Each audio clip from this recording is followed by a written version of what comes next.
Pleased to have you here, and I'm going to just mention a few things about George, for those of you who don't know George.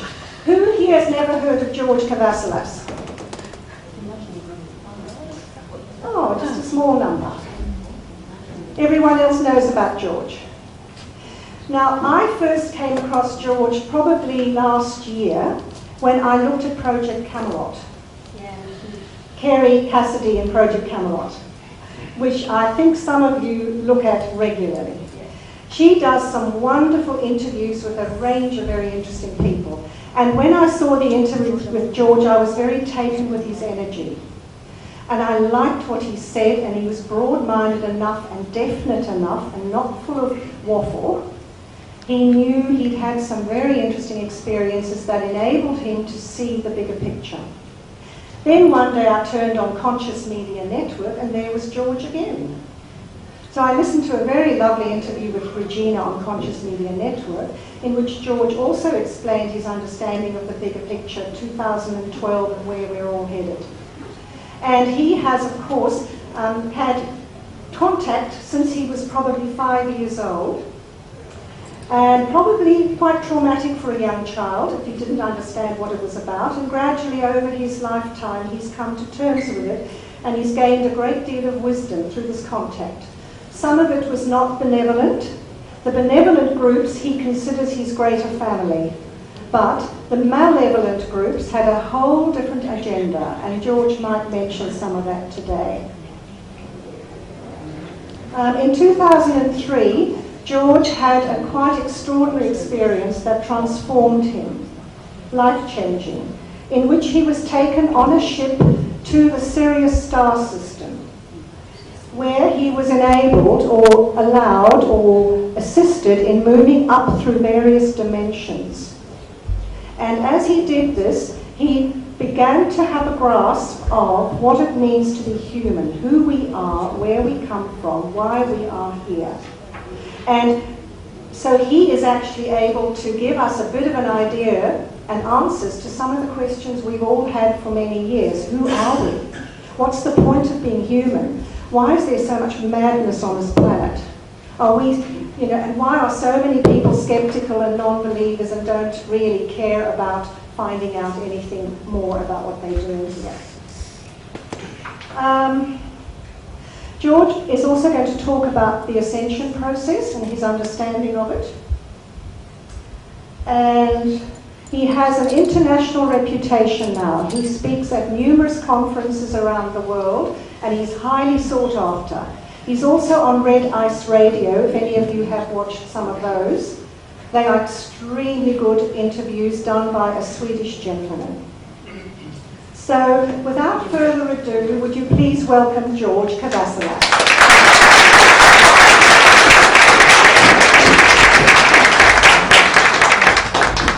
Thanks, everybody. Can you hear me now? Coming through?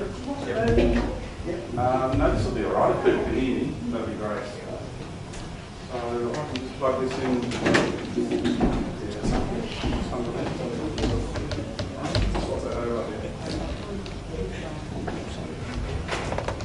Right. Well, first of all, I definitely want to thank the people that travelled to actually be here today. Unbelievable what I heard, some of the stories I heard. So, wherever it is you've come from, and it's taken a bit of effort to get here, more so than the people in Sydney, it's a heartfelt thanks and gratitude. That's just lovely. Every meeting that we actually, every seminar I do, it doesn't matter what part of the world it's in, for people to want to come from Melbourne, it seems like each one of us has our own unique expression. And therefore, because it's a light-based universe or a frequency-based universe or a sound-based universe, we each have our own unique song. So when we actually all gather like this, it's kind of like you take each person's song, you bring it together and it creates a symphony. So it's kind of like as you travel through a reality, through space-time, when people get together and someone has to come all the way from Melbourne and someone has to come all the way from Wollongong to be here, that means they're adding their unique songs to this gathering, and it makes it really quite incredible. Whether we become consciously aware of it or not, all our energetic cadence together create quite a harmonic resonance, and it really affects the planet, and it really affects Mother Earth, and it affects the consciousness of humanity. Might be a bit cheesy for some people, but it actually, when you look at it from a point of view of physics, that's what's actually taking place. Okay, it won't be long with this. We know that this lecture theatre wasn't quite available, so we couldn't come in earlier and set things up. And trying to share it with family and friends, well, you go to a doctor like I did and show him the marks that I was having, and you know, the automated response was, here's the name of the psychiatrist. That was the automated response. It happened every time, because they just don't know how to deal with it.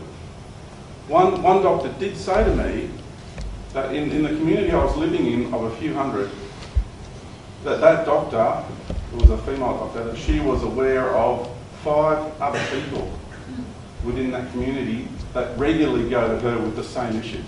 And they're the ones that she was aware of.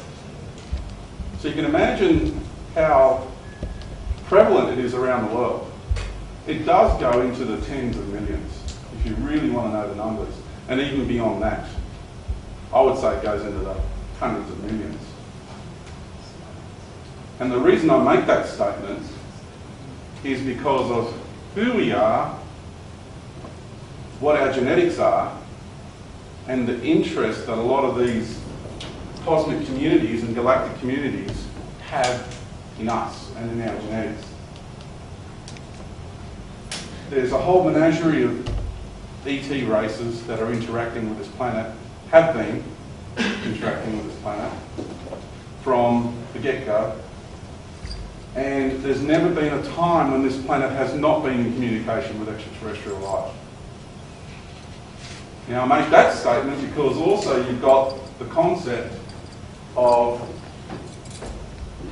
there's about to be a disclosure project, and humanity is just about to be revealed into this newfound knowledge of extraterrestrial life, that this is something that's happening for the first time.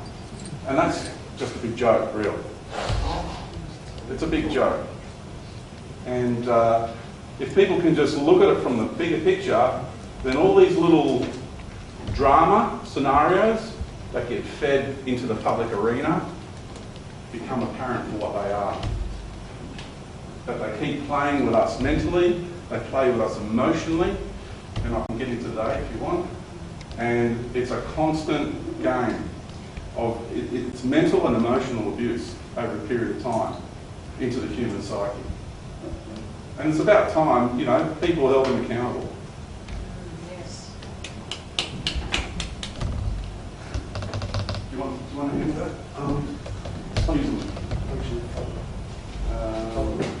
But my clear memories go back to about the age of 5.5. And I kept getting visitations by the Greys. And the weird thing is how they always came through the wardrobe. Do you guys hear that as a common theme, like in regressions, and there's always the wardrobe for kids involved. And why they choose that is because it's the common theme mentally in our subconscious of doors that open, things that come from a hidden place. And it affects us in the subconscious, you know, deep of children having these innate, you know, it's the mystery, it's the thing that's hidden, it's behind the doors, and they use all these little bits and pieces in our, to manipulate our psyche and our awareness. Now what they do is they change the reality as they go along. And the reality actually shimmers. And what they do is they come in and they come around the bed.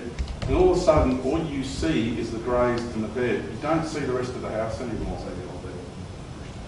This is the experiences that I had with these particular types of greys. Now, I can't say that's for every grey race because there's literally thousands of different types of greys out there. It's not one race of grey.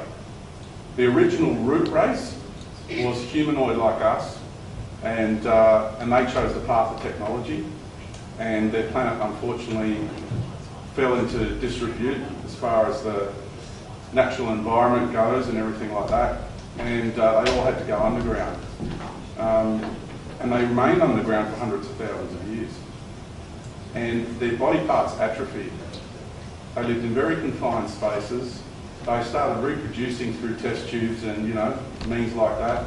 And so over a long period of time, through what we would call microevolution and then into macroevolution, because they tampered with their genetics so much, because they kept thinking along the way, this is the right thing to do, and each step of the way was justified. We need to do this now because of these sets of circumstances. And you'll find that we're doing the same thing.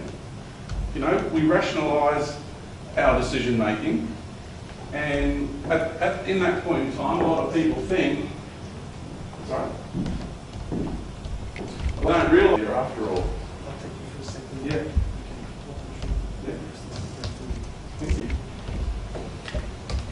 So I don't know how familiar a lot of you are with the work. Can I just have a show of hands of people who are familiar with the message that I shared so far? Just so I get a good feel for what's... All right, thank you. Because just generally, I'll just summarise for the people who are not familiar. Generally, I'm doing the best to answer these primordial questions. And I reckon I'm having a pretty good go at it. Not that I'm the best in the world at it, but I reckon from my life's experiences and the knowledge that I've gained from those experiences, I've got a good understanding of who we are, where we come from, what we're doing here and where we're headed. And these are the primordial questions that people have murdered other people for throughout the ages.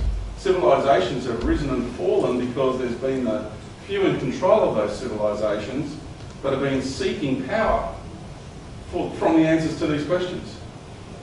It's insanity. And the whole time through this, we had the answers and still got the answers right here.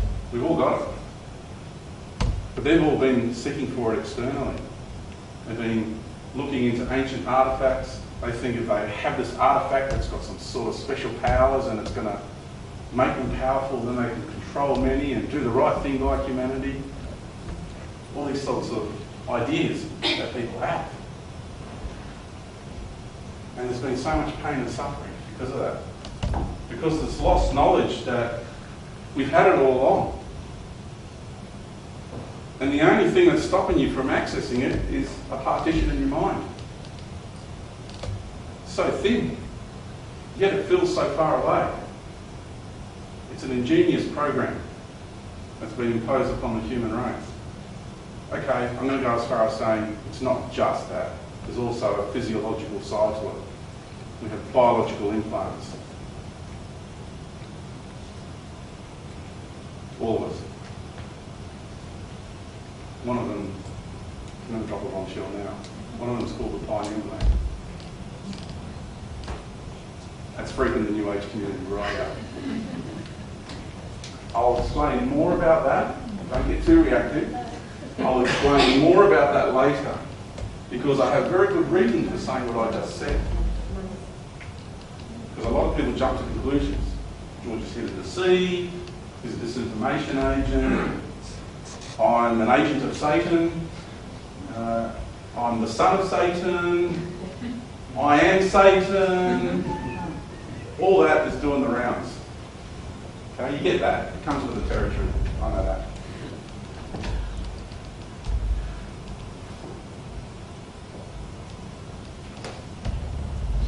I really like that picture because it really explains a lot. This is where we're at right now. It is where we're at. And a lot of people are using the main calendar because it's pretty much one of the most accurate getting around. Now, what the main calendar says is what there's a bit of confusion about. Because it's all about cycles. Cycles within cycles. Wheels within wheels. That's what it's really saying. And we're closing a big cycle.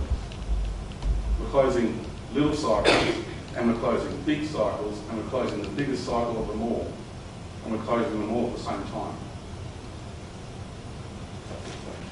I'm going to race through this because it's usually my talks go for about 8 to 10 hours. So I'm not going to be able to share that body of knowledge with you in this short space of time.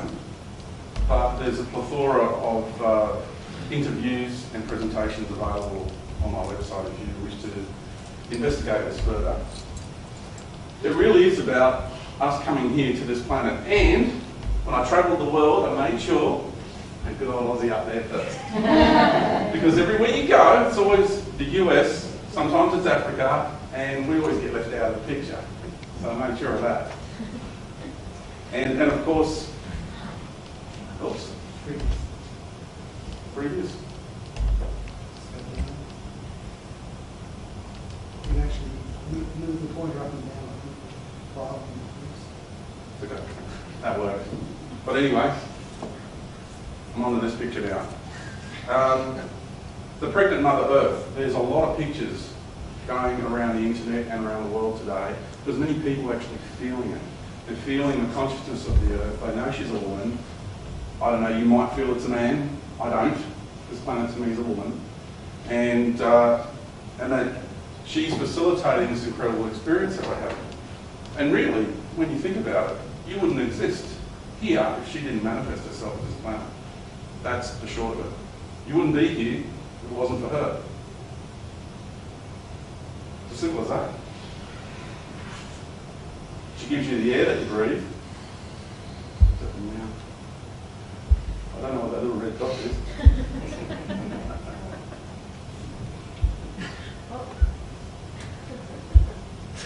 She gives you the air that you breathe, the water that you drink, the food that you eat. A lot of people have religious connotations, say, oh, it's God that's done all that. Okay, sure, there's in this universe, you've got the universal creator and you've got the foundational energy behind everything, but everything that's manifest in there is co-creation. It's all co-creation. Every single planet out there, every single star out there is an individual personality, it's its own being. They're all individual beings. Every tree's got its own personality. Therefore, it's its own entity, its own beingness. Every rock. The mineral kingdom is full. It's a whole civilization. So I don't know the extent of how you think about life or how you understand life or comprehend life.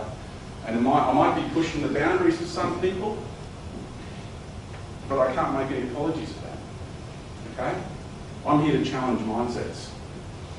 I'm not here to fluff things up and wrap everything up in cotton wool. I'm here just to tell it how it is. And if your mindset gets challenged today, then that's great. It's healthy because you get to contemplate things. You get to challenge your belief systems. Mine are getting challenged all the time. Just when I think I've got it, something else comes along and just changes everything. Pregnant Mother Earth again. And just some quick images just to show you about the feminine energy, the earth, her pregnancy, and where we're at, and why we call her our Earth Mother. There's some really nice images. Some people are really putting out some beautiful stuff there. That's the connection to the Pleiades, the Seven Sisters. In New Zealand, where I just was, they had what's called the Matariki Festival. And it goes for a whole week, because the Maori, is how it's pronounced, celebrate the fact that they come from the Pleiades.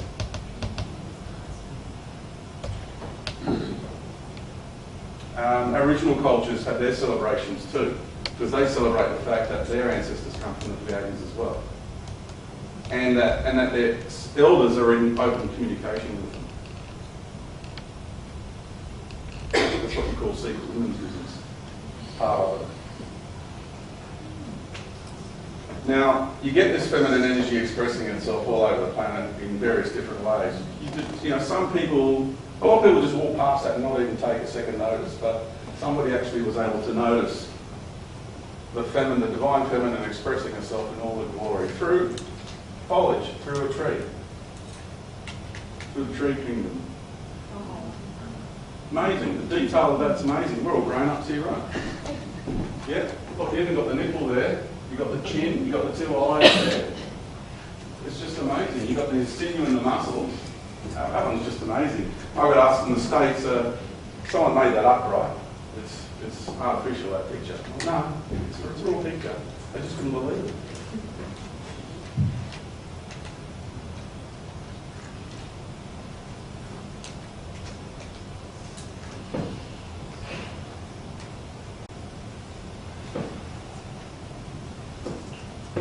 We have billions upon billions of stars in our galaxy. And lately I've been really forthright about that. Even in general discussion, I've just found this way to break through the mental program, the program that's been imprisoning our human psyche, the brainwashing people into thinking that we're all alone. I mean, it's just insane. And that's what I say. I go, you're talking about ETs, all that weird stuff. I'm like, well, hang on a minute. Are you going to tell me that you think we're all alone? I said, who told you that stupid idea? When was the last time you looked up at the night sky and got a handle on how big the place is? I mean, it's just insane. It's totally deluded to think we're all alone. And the evidence is all over the planet. I just don't get that. I really don't. People are just so brainwashed, so small-minded. So I just treat it like that now. If you want to think we're all alone in the universe, you go right ahead, but that's insane.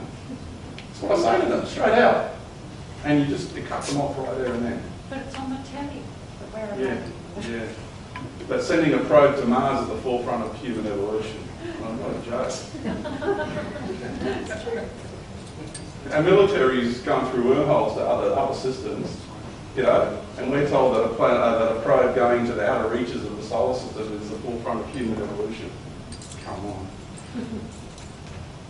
So that's why I put these pictures up too. I mean, if you just do that with a child, I don't know what they don't do this in school, just put that picture up and get children just to contemplate the vastness of space. Just look at that picture just for a little while, 5 minutes, 10 minutes. Doesn't take much, but I won't do that because that expands the child's awareness.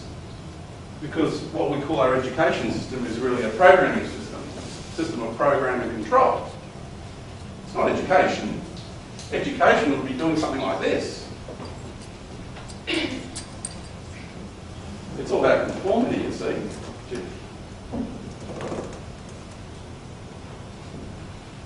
So the big experience that I had that changed everything for me, because I went through all the abduction scenarios, and I went through a lot of pain with that. And people can feel I've got an implant in my arm here, you're welcome to feel it later.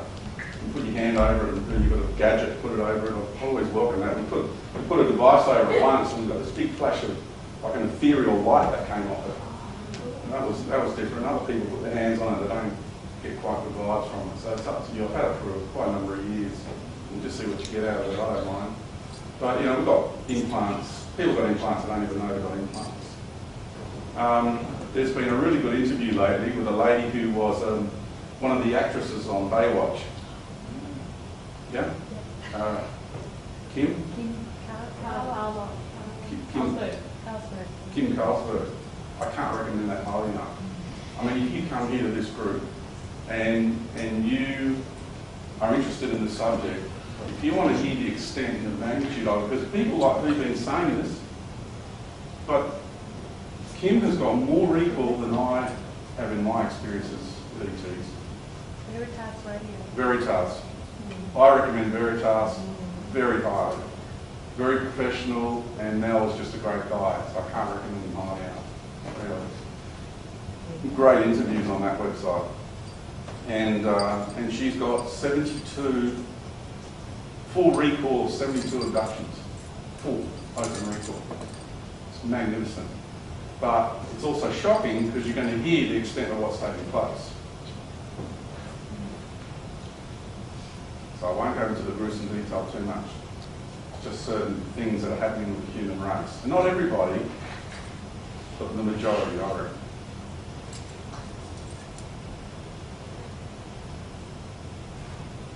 When I go quiet with this, I'm just feeling. I'm feeling all of you, and I'm feeling what needs to be shared. So just give me a moment. When I was going through the dark night of the soul in 2003, I was picked up by my galactic family. And when I say galactic family, I mean the moment they turned up, no one said anything, I knew exactly who they were. Instantly, just like your brother walks in the room. Just like, Mariana, she'll walk in the room, she doesn't have to come to you and say, oh, I'm your long lost brother, I'm from the stars, because that's what all the New Age crap's all about. That's what they're the deceptive ETs you've got to be careful about.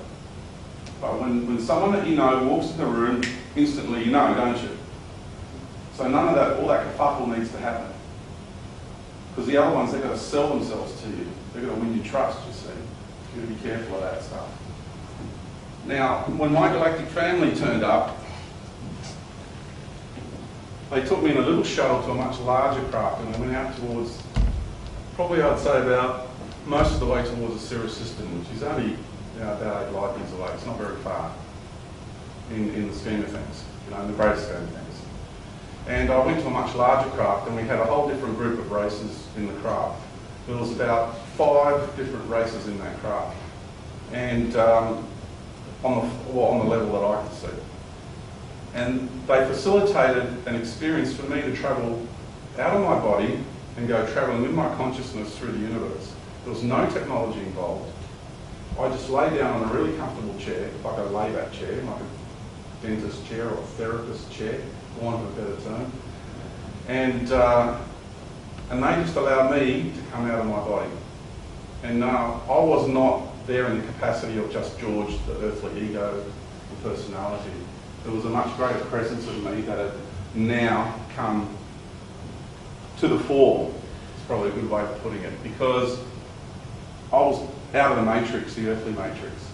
So when you get taken out of the earthly matrix, you start to change, because you're not suppressed by all the energetic patterns here.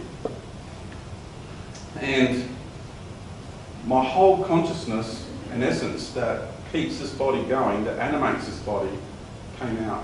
And what they did is we had a communal or it's like a combined soul contract. There was a contract on the soul level that we would use our unified love field that I have with those members of my family. That our love together would then allow that body to maintain some form of integrity, because it would be like the death process here on Earth. So much of me came out that the body would just cease to function. Okay? So our unified love field kept that body going while I was absent. Because this wasn't just astral travel, and it wasn't just travelling the ethers. It was all of my universal consciousness, essence for this universe. And I travelled up through the dimensions of the universe. And I did see massive galaxies just go into pinpoint, and then groups of galaxies, because it was like I was going out of the galactic and cosmic arena. I was leaving it. And I went through that void, and I went into this incredible state of, it's not bliss, and it's not euphoria. It's a deep sense of just steady state of grace. Probably the only words that can come close to explaining it. And then I was able to travel through these different layers and levels of the universe, and I got to peer outside our universe. And that's what I saw. That's an animated version of what I saw. I've got a friend to make that picture up for me. And basically that light just means there's so many other universes that it just ends up being a fuzz. So that's what that light in the centre is about. It's just so many, it's just a fuzz. But each one of those dots is a universe. And all those universes are us.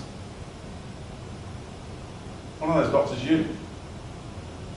That's what I re-remembered. That's what you re-remember in the moment, especially when you get through that void. You reconnect with a higher self, and then you end up reconnecting with your eternal essence and infinite essence, and that's a really big subject. To know to the infinite, that's really big. And we'll get into that later, because that's the key for cracking the cosmic code, the cosmic matrix. And to know that we are the universes, and from there you've sent a spark of you in here, in this universe.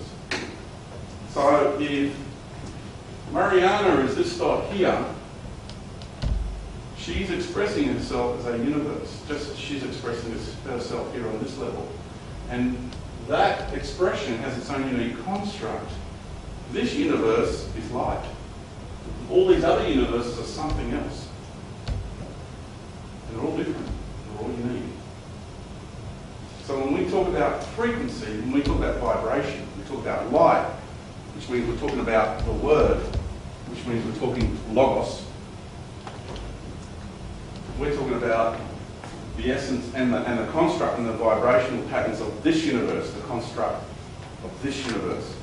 Now, Mariana's got her universe, And we will send a spark of an aspect of ourselves in there. And she's the creator of that universe. And we're all in there having experiences because we want to learn that construct. And this is, if you want to give this a label, it's the multiverse. So I've gone straight to the big stuff here. This is the multiverse. See, it's a label that I came up with that just works, okay? You can call it whatever you like, it's up to you. And so when we want to explore a particular construct, we send a part of ourselves inside those universes. So you're all inside this universe learning the construct of this universe because you want it to be. And you've come down through many, many levels. And what we did was, we went down through all these different levels of the universe. And that's what I was talking about, light. That's the construct of this universe. And yes, I said we're universal beings. It's very important to remember that you're universal being. And this is a point I want to make. It is essential to know that you exist beyond your earthly incarnation, but it is absolutely imperative to know that nothing exists beyond your eternal and infinite self. Now, you're approaching what I'm saying with your mental construct, with your mental programming, with your current level of psyche and awareness, and you're trying to grasp these words. What does it mean to be infinite? Okay? Because right now you're intellectualizing that concept. But what does it mean to be infinite, not to think about what it would be like to be infinite? It's a difference. If you are infinite, that means there is nothing greater than you. Now we're programmed to think in linear terms and in finite terms. That's what you're programmed to think. You're always programmed to think there's a beginning and an end. And you're also programmed to think in a finite existence, which is part of the deception. But actually you're infinite. Because if you're infinite, what does that mean? It means there's no God entity that's your creator and your ruler. Big one. That's a really big one.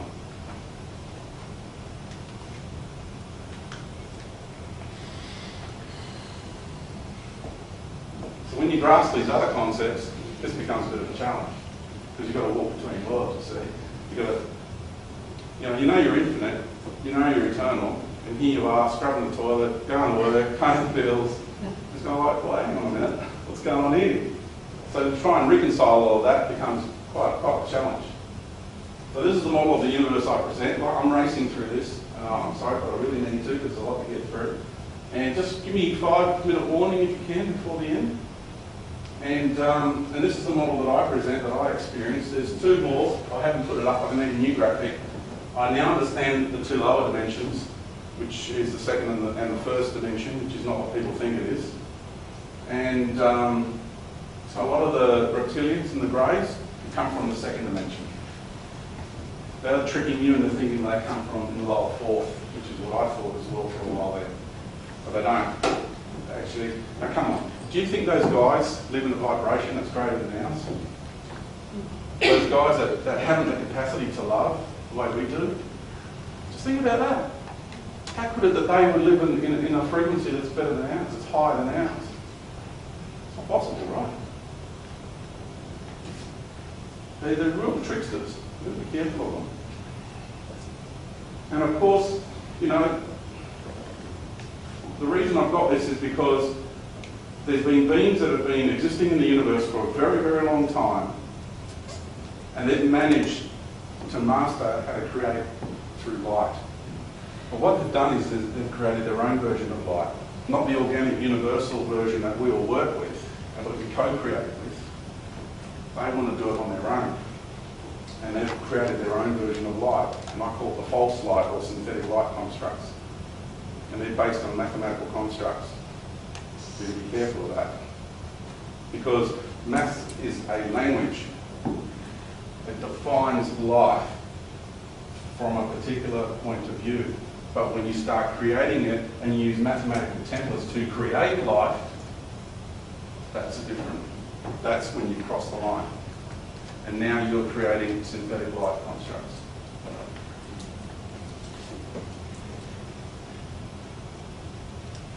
So what they've done is they've created all these realities, especially in the fourth dimension. That's why I've got it so big, because you've got multiple levels of reality, and that doesn't come anywhere near the amount. That's just, symbolic of what's going on. And they've created all these realities within realities. Now, here's the link. It is mostly from these realities that the extraterrestrials that are in contact with Earth in this current time and have been in the recent era, that's where they come from.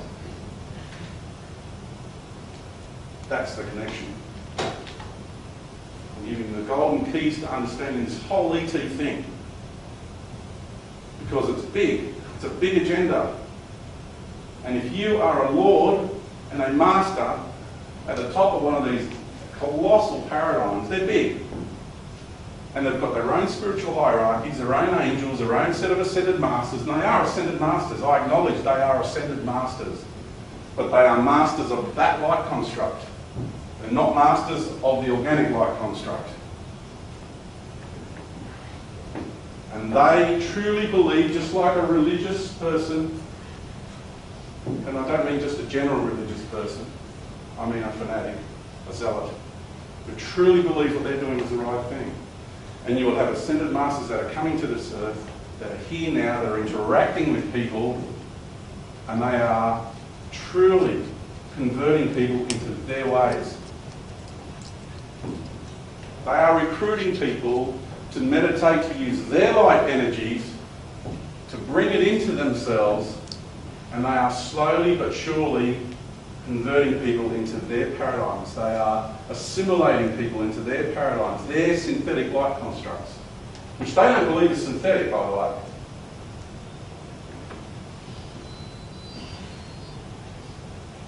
You get what I'm saying now? Oh, the picture will start to emerge. If you want to know the big picture, this is it. This is what's happening. The sun. Don't forget the sun. You incarnate in the solar system. And there's a lot of bad press going around the sun because of the sun's identity has been hijacked. You wouldn't exist here if it wasn't for the sun. The sun's not a bad guy. Now there's this age-old war going on between the sun and Saturn. Saturn's the one who's full of himself. Saturn's the one you've got to look out for. That's the archetype of Saturn. It's the self-righteous one. It's got the Jehovian energy attached to it. And you'll notice that right now on the internet there's this big surge of Saturnian knowledge coming out. I don't know if you people do that sort of thing. You listen to interviews, you listen to what's going on out there, what people have to say, but there is quite a flood of Saturnian knowledge now starting to hit the internet, starting to be put into people's psyche because Saturn wants to be a big god. He always has. He's always been jealous of the sun. And actually, it was his agenda to steal the identity of the sun, create these religious, dogmatic religions out of it. And so at the end times, the sun will look bad.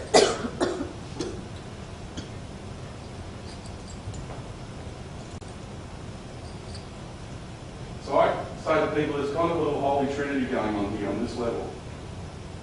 And that's the connection you have with the sun and with the earth. See, for you to incarnate here, on a higher level, you would have had to have made an agreement with the consciousness and the being that is this earth. And you would have had to have made an agreement with the consciousness and the being that is the sun. They are living beings. I don't know whether you can understand it or not, but that's the way it is. And when you go into your heart, and you start accessing the greater knowledge of self from deep within, you reconnect with your earth mother, you reconnect with your father, son, and you remember that relationship. And for me, it's been very deep, very profound, the experiences that I've had, rekindling that, reawakening to that, remembering it, and once again functioning from it. Because it is through that process that you found yourself being regrounded and recentered in this reality.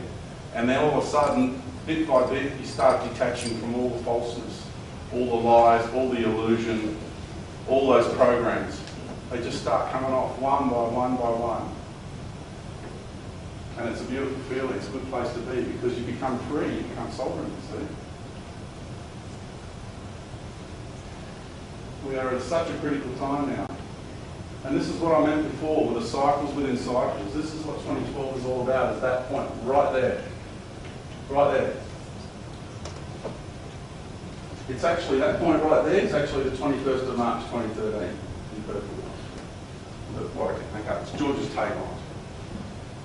Okay. Because it is the precession of the equinoxes, not the precession of the solstices. If it was the precession of the solstices, the cycle would end on a solstice, right? It is the precession of the equinoxes for a reason, because this is all about attaining balance. You can't end the cycle on a solstice because everything is out of balance. It's the extreme of one way to the other. So it's got to end. For us to achieve balance or centered state and ascend, then we need perfect balance. The environment has to reflect that. And that's why it ends on an equinox and not a solstice. And there's been crop circles that have been trying to say exactly the same thing. They're trying to remind us of all the different dimensional levels and the ending of each of those cycles, our journey through the universe, because that's what the main calendar is talking about. Now, before I showed you the model of the universe, that was our journey through the universe. And that's what this is saying. We journey through the universe, down, down, down, into smaller cycles, and they all coalesce now. And that's what the main calendar is talking about. We're finishing it all now. And this is another way of looking at it. You've got the dualistic expressions of the cycles, and this is working towards centre, perfect balance. And this is birthing the new way of life. And that's turning inside out. For those who are into the physics side of it, that's the toroidal process. So if you take that self-sustaining process of a toroid that people use in science and in physics, that is exactly like what we're doing and what we're becoming. You're turning inside out.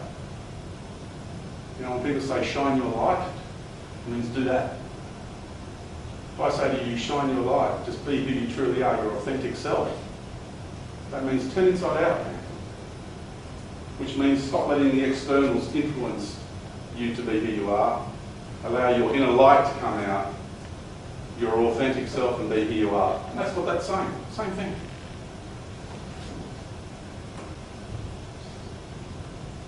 Now, I put this up there because we've got our two states of duality.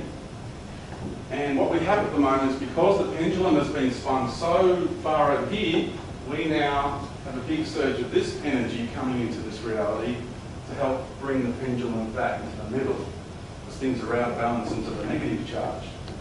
Now, my warning to people is this energy here you've got to be careful of, because it's just one side of duality. So it's limited. Now, a lot of people are flocking to that. And I assure you, through the Galactic Federation of Light and all the New Age movement, that this is the realm that a lot of people are heading towards, because that's what those are based on. It's just this energy here. Very limited. And the unfortunate thing with this is it's not a balanced state when people are just on one side of duality. Sorry, it said, I'm not perfect, but I'm perfect the way I am. Now we get into the big stuff. Okay. Have a read of that.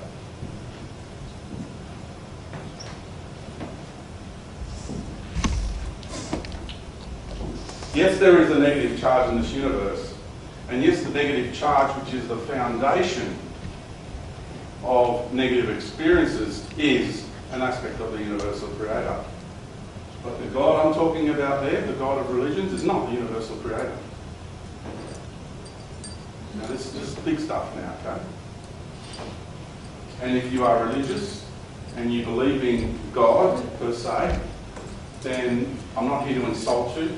I'm here to give you another perspective.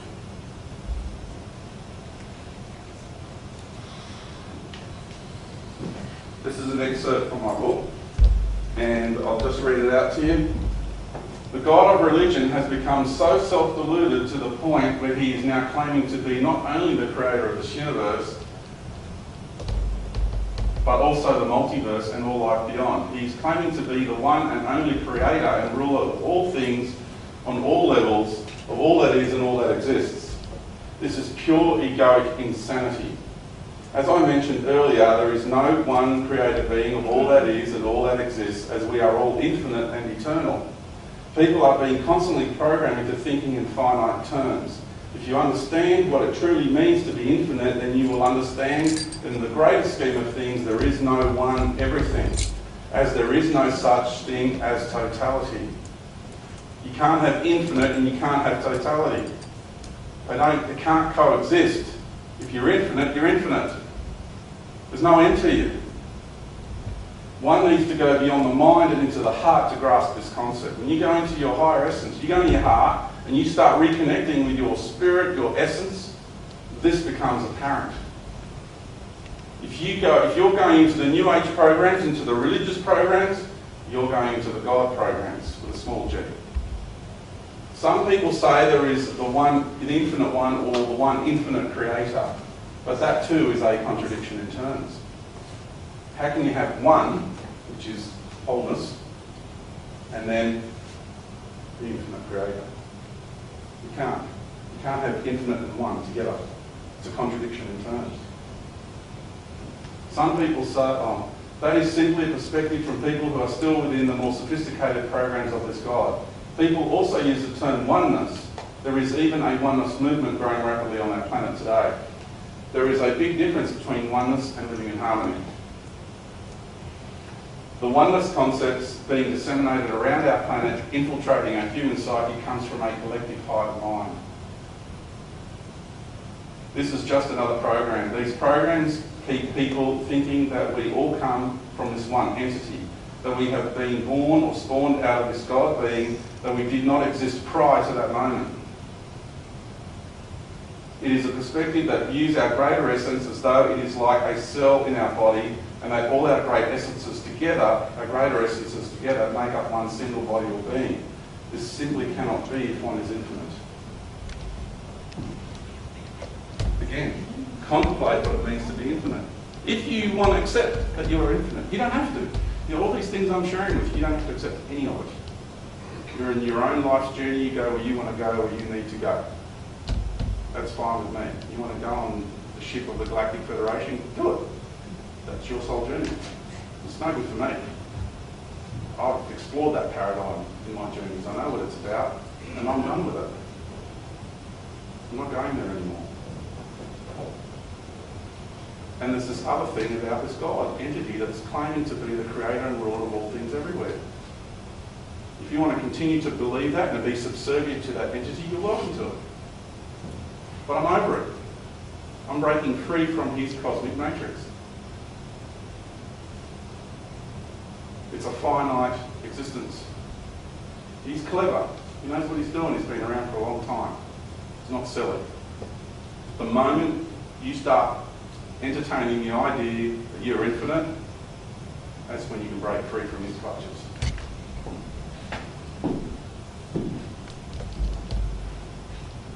I know, sensitive subject. Feel the energy in the room change? It always does when you get these sensitive ones. Should have seen it in Spain when I was talking about the Inquisition. Wow. I had a translator and she started coughing and couldn't talk. You can actually see it on YouTube if you like. You can see how she couldn't talk. She was coughing. And she had a talk to do her own presentation 3 days later. No voice. She couldn't talk. She had to whisper gently in someone's ear, and they had to do the talking for her. And what she said to me, she said on the astral level, she saw this entity come and just stab her in the throat on the astral level. So these are the sort of things that can happen. Okay. I did mention the pineal gland before, didn't I? I didn't do the graphic, but what if the pineal gland is a biological implant?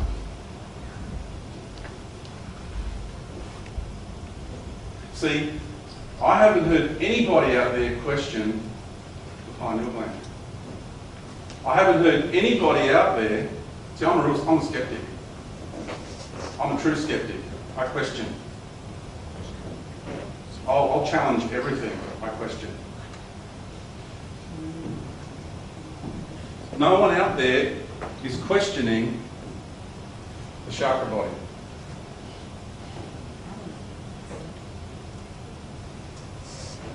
Don't you find that interesting? The rainbow body, the pretty one, the one that's all up in lights and glamour and glitz.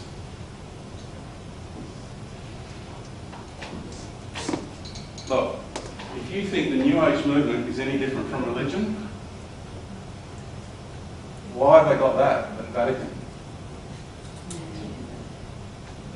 What do you think that in this huge monument in the Vatican is trying to say? What do you think it symbolises? The pineal gland.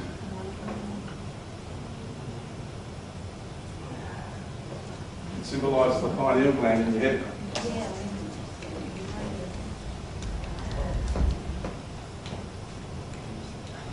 It's understanding their symbolism and what it actually means. Did you notice that the Catholic priests always do this? They do that cross with their thumb. Put their thumb in ash and they'll put a cross there like that. Cardinals. Do you notice when the New Age churches, evangelistic churches, when people are singing and all that energy and they're picking up the energy and everyone's praying and projecting to their God entity, which is just going, thank you very much in that moment, and they go to the faith healing, where do they touch the people? Always. Right there. Right there. Why? Pineal gland. And pituitary. But mostly the pineal gland. So, when you look at the caduceus, the symbol of our medical profession, this is why we have UFOs and ETs. This is why we have abductions.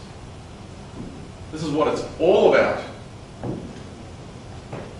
Because you might think the lowly greys, certain lowly greys, there's some very, very beautiful and advanced, sophisticated greys, which are very loving beings. But you might think that certain groups of greys are just the devil's work and they just live by themselves and don't belong to anything bigger than that.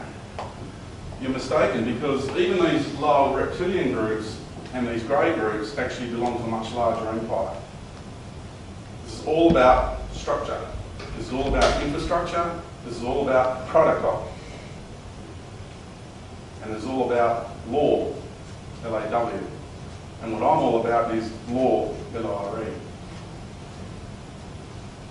You move from L-A-W to L-I-R-E, you are free. L-A-W, God of religions. God with a small g. God of the New Age movement. Same being. And the New Age movement is just a more sophisticated version of religion. That's all it is. They've even got the same characters. But because it's a little bit different, people go to it. They flock to it. It's amazing. Now I put that there because let me look at it like this. Let me explain it like this. Have you ever wondered if the chakra body is not simply the way it is, but is an option? That maybe the chakra body is a program that has been overlaid over our natural condition.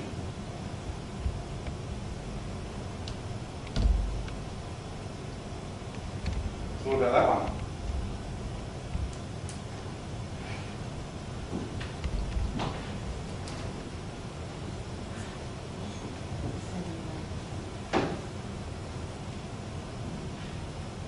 A, B, C, D, E, F and G rings. A, B, C, D, E, F and G chakras. Each one of your chakras is connected to a ring of Saturn. They're leveraging what's going on here with the Saturnian energy. The rings have only, one of the rings only recently got completed at the turn of not this last century but the one before.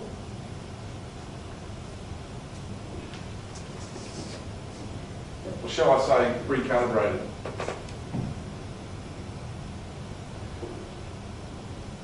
This cosmic agenda is big, and the beings that are utilising the energies of the solar system know exactly what they're doing.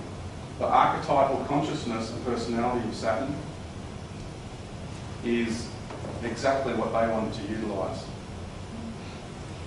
And so they put the rings around Saturn. The rings actually are harmonic rings. If anyone knows anything about music or frequency work, anything like that, you know exactly what I'm talking about. And it's through those harmonic rings that they leverage control of the solar system. Because that's the only way Saturn can do it. So on high levels of consciousness, we're talking cosmic levels of consciousness. If you know that each planet is a living being, and you know how we have dramas that take place here on this level, well now think of the dramas that take place on planetary levels. Think of them as people, think of them as personalities, think of them as characters. And who would they employ? Who would they get to be their minions to do the work for them?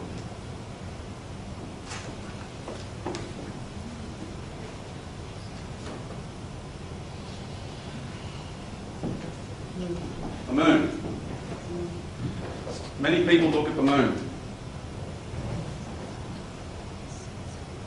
How much longer?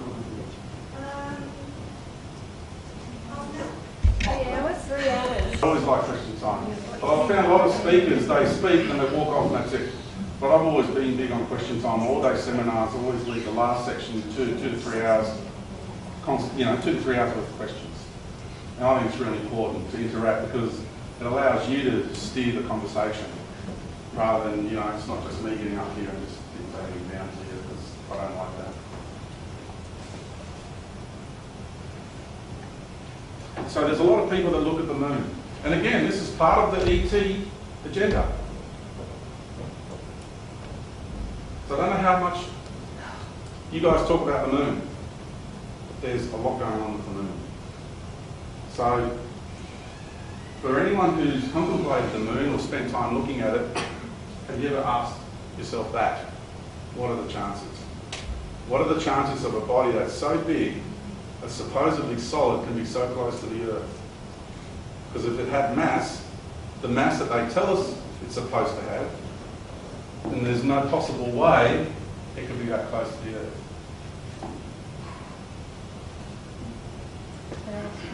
It's not possible. It's too much mass. It's too dense. Gravitational field's not strong enough. So when you look at the size and then you look at the mass and you work out the equations, you come to realise something's not right there.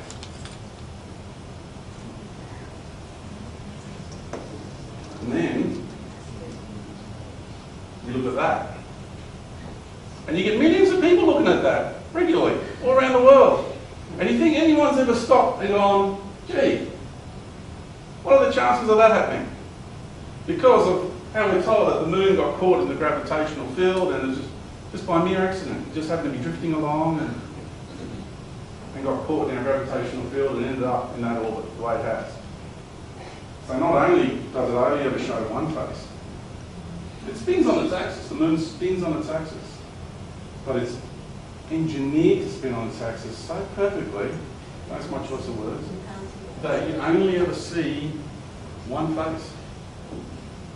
And not so even after 100 years, you see a little bit more of it. Not even that. Perfect. One side only. Just by mere chance, they reckon. And then when we look at this phenomenon called the solar eclipse, that is so perfect with a circumference that if the moon was just a few more kilometres closer to the Earth, you wouldn't be seeing that. You'd be blocked out. Or a few kilometres further out, you'd see the band of the sun. But no. Perfect. You don't think someone's trying to utilise cosmic energy, do you? No, of course not. Is there any talk of there a time being before the moon here on the planet in the Bible?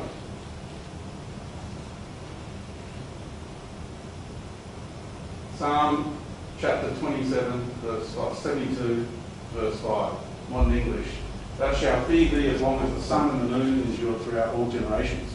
Fear, of course, you've got to fear God, apparently. Original Hebrew, Aramaic in other words. Thou wast feared since the time of the sun and before the time of the moon, a generation of generations. Lost in translation, maybe? Somewhere along the line? Slide of the pen?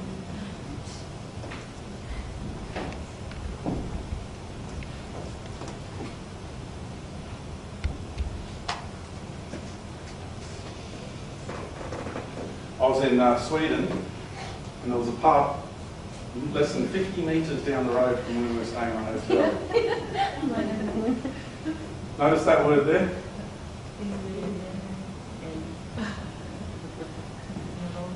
What do you reckon? They know something, you think?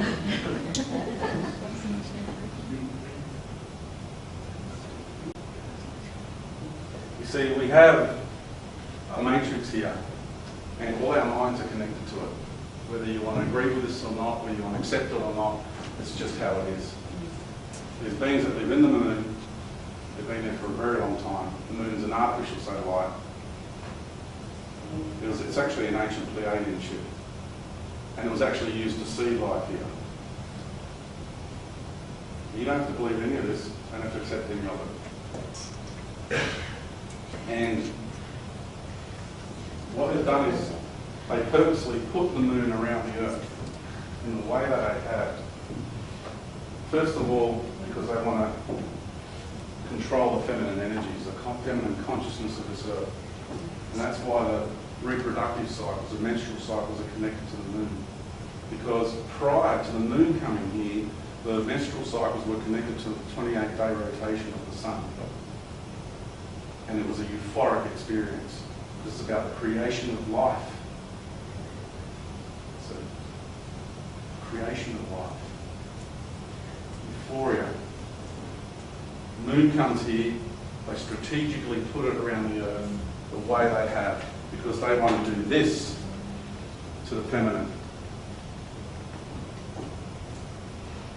We're dealing with beings that have been around for a very long time. They're not stupid. They know what they need to do. You go to a planetary population, put yourself now in the shoes. Let's play conqueror. Let's play head of an empire. Let's play self-deluded God entity. I want to go and I want to be their masters. I want to rule over this domain, over that planetary population. How would you go about it? The immature way to go about it, it's the irresponsible way to go about it, is to put forces on the ground. Because eventually we get a revolution. It doesn't work. You want to do it properly? This is what you do. You find out everything about that reality. And you reach down deep into that reality as far as you can. And you dig deep, and you dig deep, and you dig deep, till you get to the very, very bottom of that reality. The most core foundational energetic pattern you can discover about that reality, which sustains all life in that reality. That's what you do. When they came here and did that here, they knew it was the divine feminine. They knew they had to suppress the feminine. So when they got their hands on that after a war ensued in the solar system, and the Pleiadians came here to defend the Earth, which was a very painful time. And because that device seeded quite a lot of life here, the energetic connection it had with this Earth was enormous. So they now have the number one tool, the mechanical device to do it. So they strategically placed that in orbit. This isn't a fantasy, this isn't a fairy tale. This is fact. It's reality. And they created what's called a matrix. And it's a net that stretches from the moon and goes around the Earth. Our brains are biological transceivers, and we are plugged into it like your computer's plugged into the internet. It's like an internet you cannot see. And if you really want to be honest about this, you monitor your thoughts and tell me how many of those thoughts are yours. Because it takes a lot of courage to do that. To know that your mind is being influenced externally. But it takes a lot of courage. To sit there, you just sit there for a period of time, switch everything off, and you monitor your own thoughts. Try to do that. Try to realise what you're thinking of. Just let your mind be and see what happens. And you realise you're having thoughts. You might think about an argument when you had someone, and then you get that emotional rush, and then that finishes. And 10 minutes later, it happens again. Why? You didn't will that thought to happen. It just started happening. Why? I'll tell you why. Because they impose that mental thought pattern back into your mind.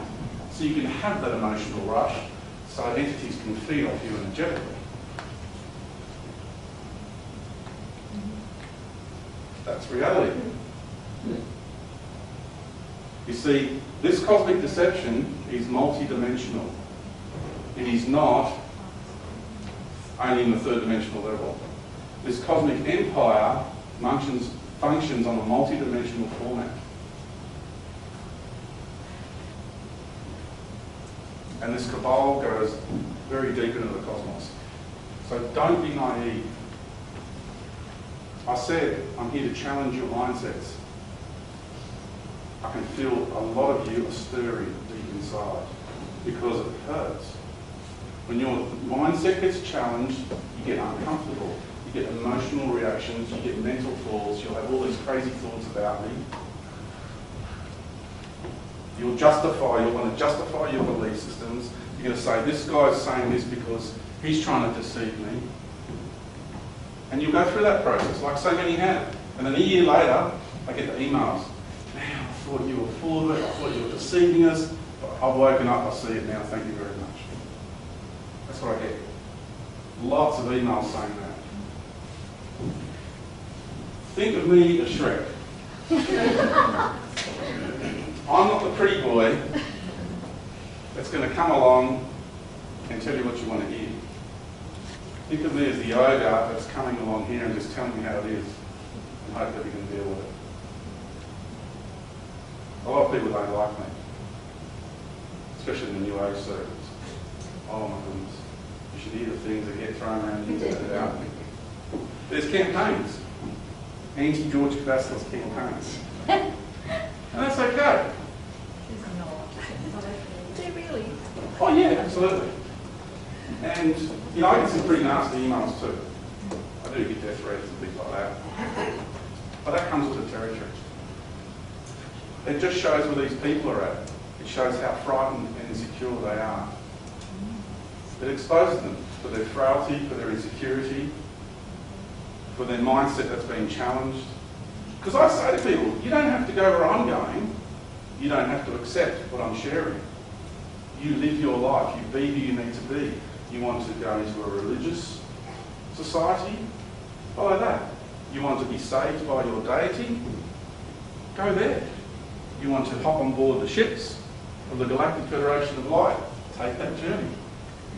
I incarnated on this planet. I'm having a deep and intimate relationship with the consciousness of this planet and this solar system. That's why I came here. That's what I'm doing here. I'm rebalancing my universal journey, bringing it back to 0 point. So I've been everything and I've done everything that this universe has to offer. And I'm at the end of that journey. And if you don't feel that that is the same thing for you, then go and have more of your journey. It's okay. Just be you. This isn't about followers, this isn't about creating your religion, this is about providing you with information, so at least now you are better informed and you can make a better choice for yourself. Or, to put it in reality, real terms, we can allow your ego to still believe in the illusion that it has choices. Because really, there is no thing as free will down here. But if you want to continue to believe that, that's up to you. Our egos need that sometimes because of their insecurity and their frailty. But you see, I'm not the creator of this life. I'm not. George did not decide to incarnate. See, George, this part of me, this is my earthly personality. This is the part of me that's living this life. I'm living the experience of this life. But the part of me that created this is beyond this reality. It's beyond this veil. Okay? It's my essence, that part of me. Actually, I'm going like that, but it's here. It's in here. That part of me, try not to tap the mic. That part of me in here is what created this life. So the ego of George does not control his life. It took me a while to come to terms with that. Especially being a male, Leo, all that sort of business, you know. I'm not in control of this life. And when you can release and surrender control of this life to the greater you, that's when flow begins. And it just pours forth like a fountain. And you get that eternal flow. And you start connecting with all this eternal knowledge and knowings and understandings, and your whole experiential reality changes. Because then you're authentic. You're being you. From within. That's the real you. Simple, really, isn't it? So who's the co-creator? You are the co-creator. As in my higher self, or being as this? Yes, both. But We're somewhat co-creating down here, but really we're just living the experience of it. yeah. Yeah. And see, from that high level, I asked that you would come along in this moment and ask me this right now, before we even incarnated. That one's a hard thing to take too. Just think of it like a DVD. The whole thing is in that DVD, the life cycle. From beginning to end, it's done, it's set. Egos don't like this concept at all. They want to be in control, right? See that little scratch I'm doing? From the day I was born, I was always going to be standing up here doing that. How about that? You know, this. From the day I was born, I was always going to be doing that. I know it does the head in, but that's what it's meant to do. Because this is beyond the mind.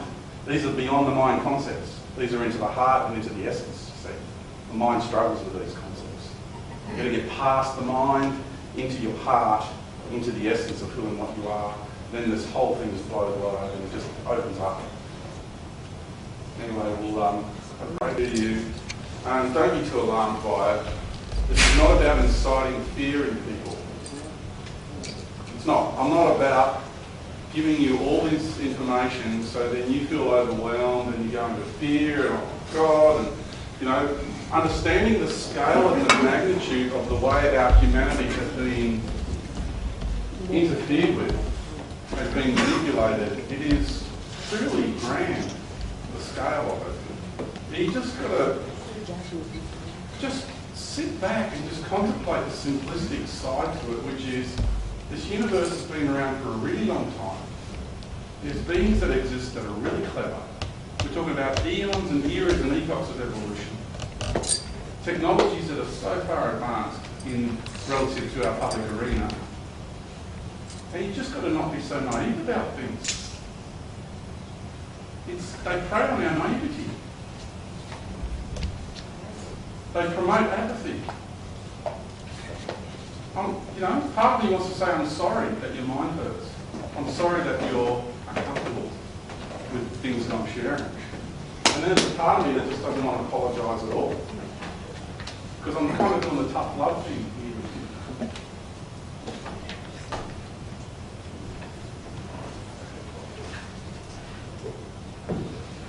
For me, the sword is a very powerful symbol. Very powerful. For me, I see myself as embodying the sword. There's a lot of people that feel that way about themselves. When Muhammad said, go and spread Islam via the sword, he did not mean go around and killing people. That is just so pathetically childish. Think back. You've got to know what the sword represents. The sword represents knowledge.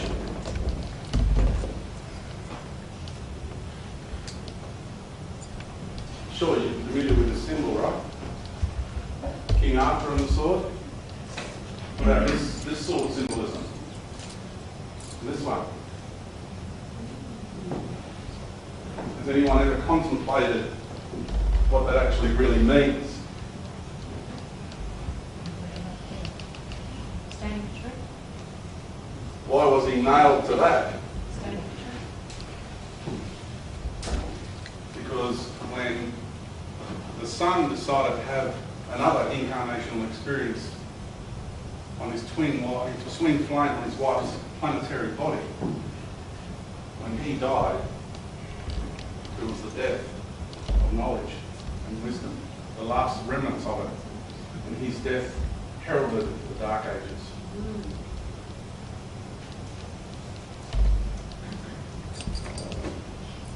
Yes, he walked this earth, and he was just a man. During his life, he accessed his greater consciousness and his greater awareness. He travelled all over the world. He actually was bilocated. In South America, they called him Quetzalcoatl, the feathered serpent. You know, religious people are going, serpent, devil, knew it. Again, childish and naive to think that. Am I being derogatory? No. I'm being realistic. What does the serpent mean? Knowledge. What does the feathers mean? Love. Serpent tribes, bird tribes. It's aspects of duality. Two foundational energetic patterns of anything that gets created in this universe. Love and knowledge. If you understand the reality behind these symbolism, and imagine how much we would forward in our progression as a race, rather than squabbling and fighting over semantics and imbecilic ideologies promoted by the priestly caste that want to keep us divided and want to keep us fighting and squabbling amongst ourselves. Because when that gentleman turned up 2,000 years ago, what they call him? Satan. That's what they called him. Why? Because what does that word mean? It means opposer. It means adversary. He was the adversary and an opposer to their God.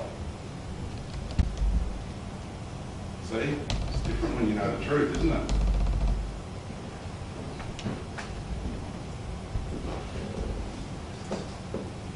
Same with Arthur. I'm just sharing these symbols with you. I can't go into it in the further detail, we just don't have the time. But again, if you understand the symbolism, you understand why people spend so much money to put such huge monuments up around the place.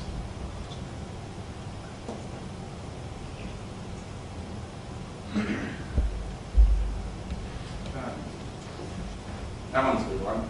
It's got the chalice as well. So here you've got the sun and the knowledge, and here you've got the chalice, the feminine. It's very symbolic, that. So you've got the sun and you've got the earth. See, when you know what the sword represents, when you start connecting with knowledge, it's like we're walking through this forest of, you can't see the forest for the trees, as they say. And we're roaming around in this darkness and people are asleep, and you know, if you want to know the true meaning of raising people from the dead, do you want to know what that really means?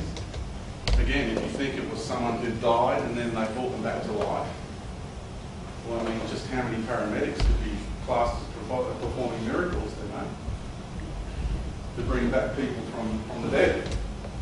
That's not what it means. Resurrecting the dead means awakening people, because they're the walking dead. It's awakening people with knowledge and awareness. That's what it really means. And when you do, this is what you achieve. You achieve a stairway and a pathway out of the forest of darkness. You do end up going into the light, the true light. But be careful of the false light, because they want to simulate everything. The chakra body has been created by the God with a small g. He's created false light paradigms that are vast. He's got empires upon empires of extraterrestrial races that have been assimilated into his empires, into his paradigms. He can send grey races, reptilian races, to make this place incredibly undesirable, which is what he's done. He can use plan now. Manipulate us genetically, prepare us genetically, mind control us. He can create very undesirable religious programs here. People that get assimilated. Sorry, can you hear me? That's from up there. And so right at the end, when he plunges this reality in such a deep negative charge, he can come along with his forces of light, his angels and ascended masters, that can be your saviours, and lure you into his paradigms. So there you go, there you have it. If he hasn't, it's like a cookbook. Think of it as a massive cookbook. And there's a whole lot of recipes in that cookbook. And he's got a recipe for every mindset. So if he hasn't got you with the Catholic religion, he'll get you with the Greek Orthodox religion. And if he hasn't got you with that one, he's going to get you with the Anglican religion. And if he hasn't got you with that one, he's going to get you with Hinduism and all its different factions. If he hasn't got you with any of those, he's going to get you with Islam and all their factions. And if he hasn't got you with that, he's going to get you with the scientific religion, the religion of science. Because it's not true science. Any true scientist gets persecuted and ridiculed for any new discoveries. So that's totally a paradigm that's under total control. And if he hasn't got you with that, then you might be trying your little secret society groups, whether you're a Freemason, whether you're a Rosicrucian, whether you're a Skull and Bones, whether you're right at the top, be part of the Brotherhood of the Snake.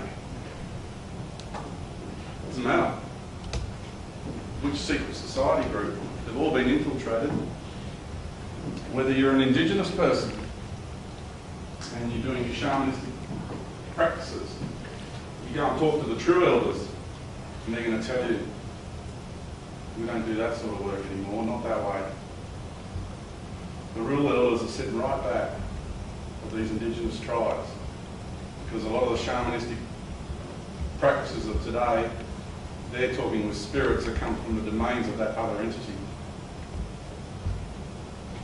So you've got to understand this approach onto our human race here is multi-dimensional. It is multifaceted. They have come to us through our genetics, through what we call our health system, through our foods, through manipulating all the ley lines on the planet. You embody the universe.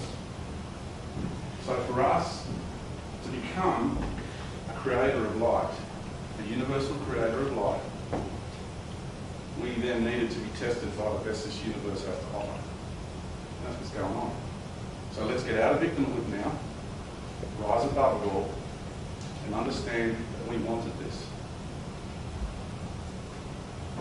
Remember, George is not in control of this life. So all my pain, because I've suffered greatly in this life, I've been tortured by something. Everything you need to know about life is within you. You have it all. You're a fractal of the universe. The universe was created. We explored all the dimensions. Then the call went out. The divine feminine said, I'm going to manifest myself as a galaxy. So then the galactic womb was created, which is a fractal of the whole universe. The whole universe is manifesting the galaxy. Then the masculine said, I'm going to create myself as a solar system, because the feminine is then going to manifest herself as a planet. So you take the universe, you compress it into a galaxy, you compress it into a solar system, and you compress it down to a planetary system. And then you compress it one stage again into a single embodiment. And that's why you are human. You are godly beings, godly mind. picture, for want of a better term. I do have a better term. Universal creator. You're a universal being of universal consciousness. And that's what you are. And that's why ETs are so fascinated in us. Because we've got babies being born here that are more powerful than that G was, the God with a small g. We access more life force here than that guy ever will. And all those ascended masters and all those so-called angels. They can't access the amount of energy we can. And they're jealous of us. And they're doing everything in their power to do this to us and assimilate us into their paradigm. Because when they feed off our energy, they've never had a feed like us. We're the best. They get a feed more, they feed more and they get more of an energy feed from us than they do from any other race or anything else. Because empowerment, through the evolution of the universe, it was discovered that substances can only do it so much for you. Technology then, the evolution of technology came and went, and that can only do so much for you. But the real juice is life force. So genetics is the #1 commodity in the cosmos. And whichever races can access more life force are the races that are held in the highest of regard. And we are top of the list. All right, question time.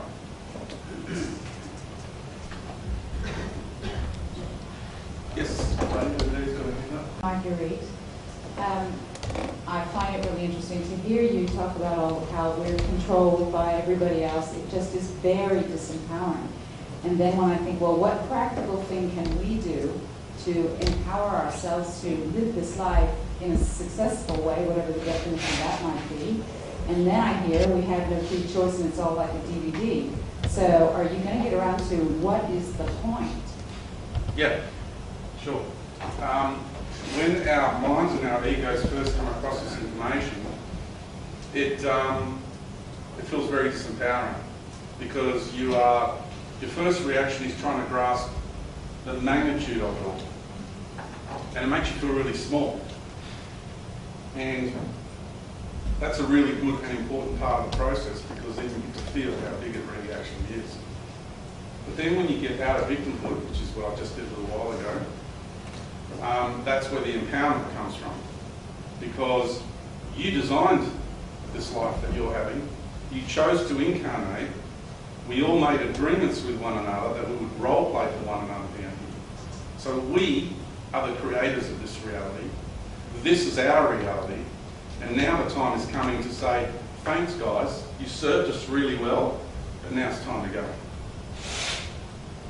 How do we do that? By doing what I just did. Thanks guys, you served us really well, and now it's time to go. So you can sit at home in your meditation, and you just sit, you could have a cup of tea, just say it in yourself. You can do it once a day, you can do it 100 times a day, it's up to you how you do it. It's up to you what you feel into when you say it. You can feel into the forces of negativity, the forces of limitation. You can also feel into the forces of positivity, which are also a part of the forces of limitation. Right? Which always makes us feel like there's no way you can go because But you created it all, so you're above all of that. You're still seeing yourself as down and below. You've got to rise above it. I said, get out of victimhood and rise above the whole drama of it all. This whole play, this whole experience of it all. We all co-created this together.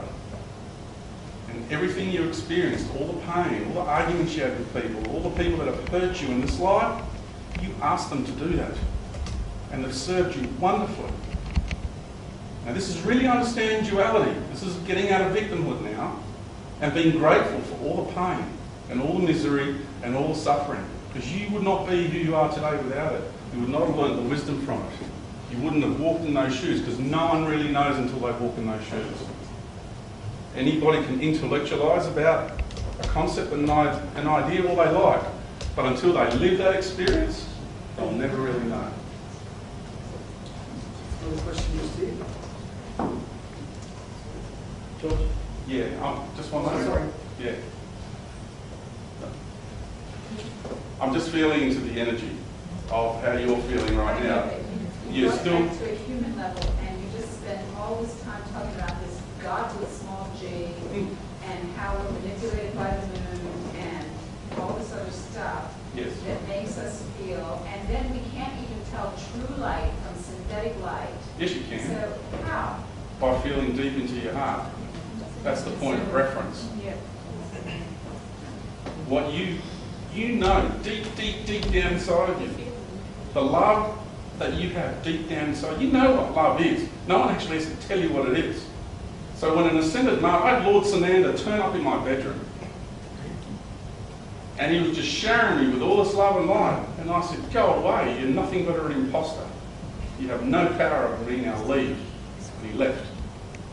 Anybody else in the New Age movement would have fallen to their knees, tears coming out, oh, it's the Christ.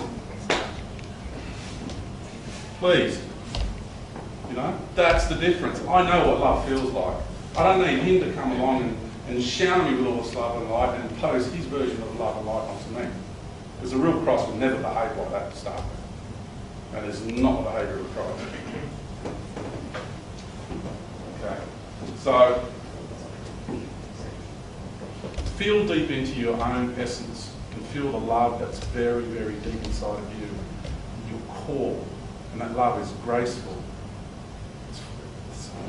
It's the only word that comes close, actually, describing it is the word grace. It's really no other word. And when you have that as a point of reference, then if what you're experiencing, you go to a meditation group and people are blissing out on all the love and the light there, I had to get out of there because that version of love and light was not what I feel deep inside of me. And they were all blissing out. And I used to think there was something wrong with me, you know. And then after a while, I worked it out. And then I stopped going. Because when people are in these meditation groups and they're bringing the light in and they're bringing the white light in through the crown chakra and all that sort of business, that's the false light. Because we already have the organic, universal, true light within us. We are that. We don't need to bring it in from anywhere. We just need to be who we truly are. Just shine. Just be you. Express your authentic, genuine self. That's all you need to do. Just be. It's so simple. Just be. On the one hand, it sounds very simple, but then as soon as we are expressing ourselves and have an emotion, we're automatically feeding some entity. So is this like, should we worry about this? Or is this like the bacteria that grows on our skin that we ignore? You can approach it that way, or you can deal with it internally. Like if you keep reliving a scenario with an argument with somebody, then you can either try and ignore it, or you can actually just say, I know what you're doing. I've had enough of you. This is not my thought. I don't want this thought. Go away. And expose it. Say, you're so weak. You're so cowardly. You've got to hide in the shadows. You've got to, from a distance, you've got to impose these thoughts into me. You're such a bloody coward. That's what I do. And confront them. And they're so cowardly. You know, they come out with these big, tough reptilian dudes. You know, I've been thrown around my bedroom by a draconian. You know, so that's happened to me. You know, and I do respect the draconian warrior aspect to their cultures. There's some good Dracos, and there's some, most of them aren't very nice.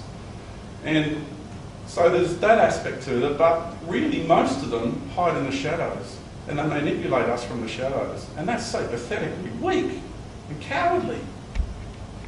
You know, so I just tell them straight to their face, confront them. So whenever you're sitting there and you're having this recurring thought pattern going on in your mind, pull it up right there and then, and just feel into that thought. And basically, when you speak to them in your mind, you can say that verbally if you like. You can do it internally. Then you are sending a signal back up into the matrix and back to the beings that are controlling the technology that's reimposing that thought, because it's run by artificial intelligence.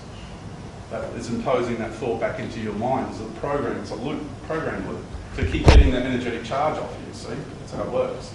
So confront it there, and when you do that, you'll see that you become aware of them more often. You do that more often, then they stop happening. They slowly start dissipating and weeding out. And then you start getting your mind back, and you stop having all these emotional charges, and you find more peace in your life.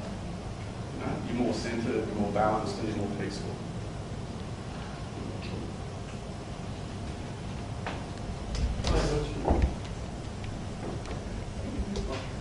Just let me know and ask the question. Hi, George. Thank you for sharing today. I just wanted to know, before our incarnational experiences here on Earth, what kind of lives did we live individually, let's say in other dimensional planes or in other galaxies? Or how did that work? And also, if you can share another question on what your perspective is of where we're going over the next, say, 12 months and what series of events Oh yeah, a few people have asked me about what's happening soon and all that sort of thing. The ascension process and what have you. Okay, well the first question could take quite a long time to answer. Okay, many of us come from different levels, different paradigms, different realities. I know that's generalised, but I'll get into more detail with it. Some of us come from the Pleiades star system, some of us come from the Sirius star system, some come from the Orion system. There's good and bad in just about every system. Did we have like There's the Arcturian. People who come from Arcturus generally are more interested in finance, generally speaking, because they've got a fascination in the way that economic collectives control spirit. They're fascinated, well, not the high levels of spirit, but you know the way it controls a person's awareness, or you know, essence, it can control their incarnational essence. This way. Yeah. So they're really fascinated in those sorts of things. Different cultures specialise in different areas. Pleiadians are more into, they're like the Venusian energies, the Venusian archetype. Probably a little bit more into vanity, longevity, health, raw food diets. That's more the Pleiadian type of energy. A lot of indigenous tribes, very earthy people tend to be a lot of Pleiadians. There are some high-tech Pleiadians. So you've got different personalities, but you know, you've got lives out in these other places, but then you've got lives in other galaxies. So each galaxy we've all got our own galaxy in this universe. So you've got your galaxy happening, and I might have manifested myself as a star in your galaxy because I want to have that experience. Because your galaxy has its own vibration, its own personality, and my soul is attracted to your. That's what I need next in my soul for growth. So it's the law of attraction, right? And so your call that you put out to the universe that reverberates out, your expression as a galactic embodiment, has attracted my soul to it. So I want to go there and have an experience as a star. And then this gentleman here might be wanting to be the planet around my star. And then half a dozen people in this room have an incarnational construct happening on his planet, in the star, in that galaxy, because that's what you wanted. Do you know what I mean? So if you understand that, you'll understand the whole universe is full of life. The galaxies out there are all people. If you just change everything, if you don't look at it from a materialistic, mechanical point of view, and you just look at the universe from a people point of view, if you look at planets as people, you look at stars as people, and you look at galaxies as people, and you look at universes as people, everything changes. Your whole dynamic, the way you experience life will change. And everything just starts to fit. You know? And you understand that we are scattered throughout the cosmos. We have thousands of aspects of ourselves in many, many different realities that are incarnated, having all sorts of experiences in all sorts of levels and domains. But the life we're having here is chosen the fractal process. So you've got the universe, and you've got the galactic womb, which is a fractal of the universe, then the solar system, then the earth, and then the embodiment. And this aspect of us represents the embodied whole universe. So we're bringing all of our other expressions and all of our other creations back into balance through this life on this planet. So we have many lives and many realities and many domains. You may have a reptilian aspect. I'll talk about me because people freak out when I talk like this. I have a reptilian, I've been a draconian, I've been a Pleiadian. I actually currently have a Pleiadian aspect now. I have a Sirian aspect now. So I've got in those two areas. Simultaneously? Yeah, right now. I'm here on this planet. I've met myself as a tree, and I've met myself as a rat. It's come and gone that life, that expression. So if you think you're just here and this is all you have, that's very small and very limiting. There's lots of you everywhere. You are a multi-dimensional being. Don't think you are infinite in nature. So when you understand the construct of life, then you begin to realise, crikey, we have been dumbed down so much. We've been dumbed down to a point where we know so little about life. And here we are, we exist in all these other paradigms and all these other levels. And here's the key to all of that. Think of how much love it takes for all of us to be so interconnected, to have aspects of us inside one another on so many different levels, in so many different domains. I mean, that's phenomenal. The amount of processing it takes to create all of that. Because you can look at nature and you think, well, that's just chaos, right? But it's not. The whole thing is by design. Right to the point where a raindrop will fall, will hit a leaf, and the leaf will turn over and land on a bug, and then that bug is trapped under that leaf, which allows the ant to come and eat it, and the whole thing is by design. But the problem is, it is so the magnitude of design is so great that people can't comprehend it. So they've got to flog it off as though it's just chaotic. Because their egos can't cope with the magnitude of processing and power it takes to create life on such an intricate and powerful level. And that's what we're about to become, a designer like that? Yes. So we're going to get that chance to be what the universal creator of this construct is? Yes. After this process here, what we call ascension, takes place, which is, it doesn't happen right on 2012 and that's it. It's finished from there. We go back to the fifth dimension because we're going to get past the great void. Okay. This here is the great void. There's another one here. But this one's known as the great void because life is very different from here down to there up. From here up, no technology. See, the fifth dimension that I present compared to a lot of the New Age fifth dimensions is quite different. You know, a lot of people will say they'll get a group of Pleiadians or something that will come in their UFOs and in their spacecraft and claim to be from the fifth dimension. Well, they might be from the fifth dimension relative to their perspective of their domains, but in the greater perspective of the universe, they're not in the fifth dimension simply because they're utilising technology. So the moment there's technology involved in any way, shape or form, you know they're not fifth dimensional beings. Because up here, from here up, everything is pure organic consciousness. Everything is manifested from your intent. And you do it in total harmony with your surroundings. So any reality or domain that you wish to go into and you wish to incarnate or be a co-creator of or be a part of, all happens. You have full conscious connection with the Creator and all the beings that want to get involved, because you have to understand all the soul contracts and whatever, because that domain that you create is going to have a ripple effect on the universe. So you want to do it so it's in harmony with life. So you've got to have all that knowledge accessible to you. Like if you go even in these domains here, and you do it with technology, the people that do it from the true light, that live down here but function from the true light, will go to a planetary system and they will have a conscious connection with the consciousness of that planet. Let's say you just want to introduce one plant species to that planetary body. You've got to understand, you've first got to have permission from the planet itself, permission from the star system, permission from the galactic consciousness, because you're functioning within the embodiment of that being. Then you've got to know everything that reality is going to do, because let's say in a million years from the time you plant that seed, there are beings who are going to come and they're going to have a certain set of experiences. So that plant has to affect that reality in just the right way. So in a million years from now, that reality is going to be exactly what that reality needs to be, because those beings are going to be, in linear terms, in a million years from now, going to be incarnating and they're going to want that set of experiences.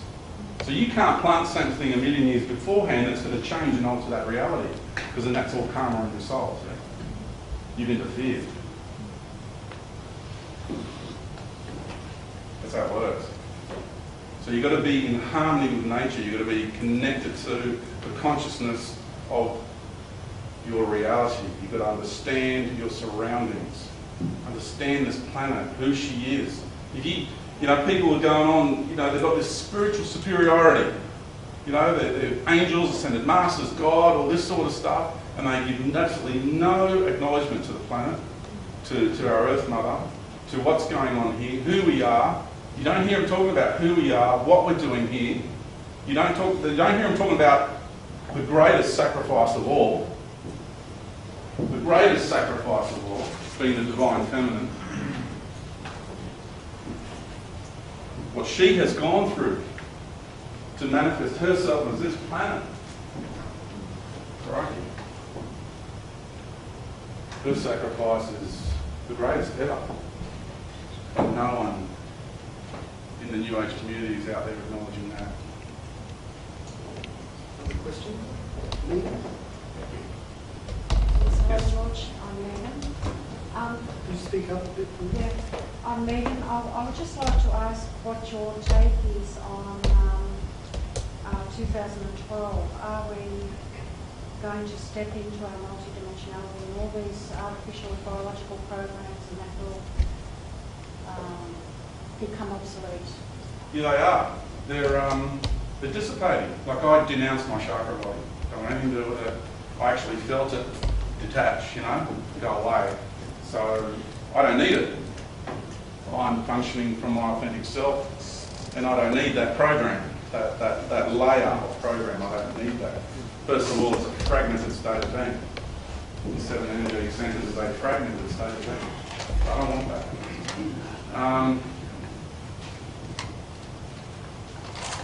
The changes that are coming, when you said multidimensionality, you're already accessing your multidimensional selves. This concept that we're here, then we've got to go to there, and then we've got, when I said that we're going to be going through the great void in the 5th dimension. What do you say, though, about, for instance, Sitchin's ideas about how our DNA is interfered with and the pineal gland is an artificial... Is that what Sitchin says? Well, not about the pineal gland, but Oh, Sitchin I was talks going to say about our DNA having been interfered with. Yeah, our DNA's been interfered with, but I still feel that the endocrine system is the most, the greater deception, because that is connected, the chakra system interacts with our physiological embodiment through the endocrine system. And so therefore, it's a hormonal reactive-based system. See? And so they want us to continually be reactive rather than responsible. When you're responsible, you're responding with responsibility to respond with ability. I don't want that. They want reactions. Therefore, you're instinctive. Who is they? Who is they? Oh, the Greys, the reptilians, and then all the way up through the Empire to God with a small g. Yeah, that's they. So they is easier to, rather than saying all that every time. Yeah. Everybody go to the 5th dimension? Not everybody, no, because it's not their journey to. We didn't all enter the universe at the same time. You see, we entered this universe, this construct called light, and we've experienced all these different dimensions, and as we come down, we fragment into many different realities.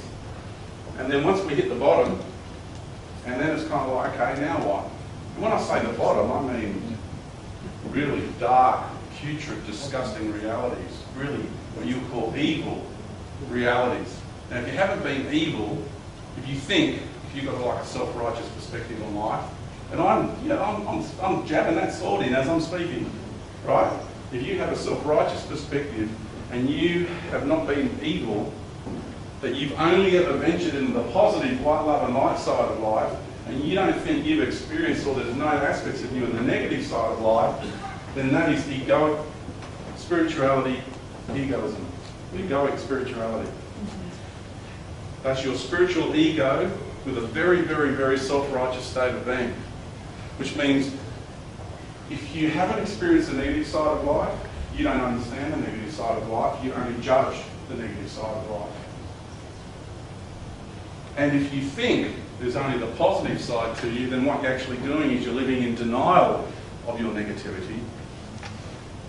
Therefore, you now have an internal division within your being. Therefore, that God with a small g has got you around his little finger. Because a great man once said, he or she who has not sinned cast the first stone.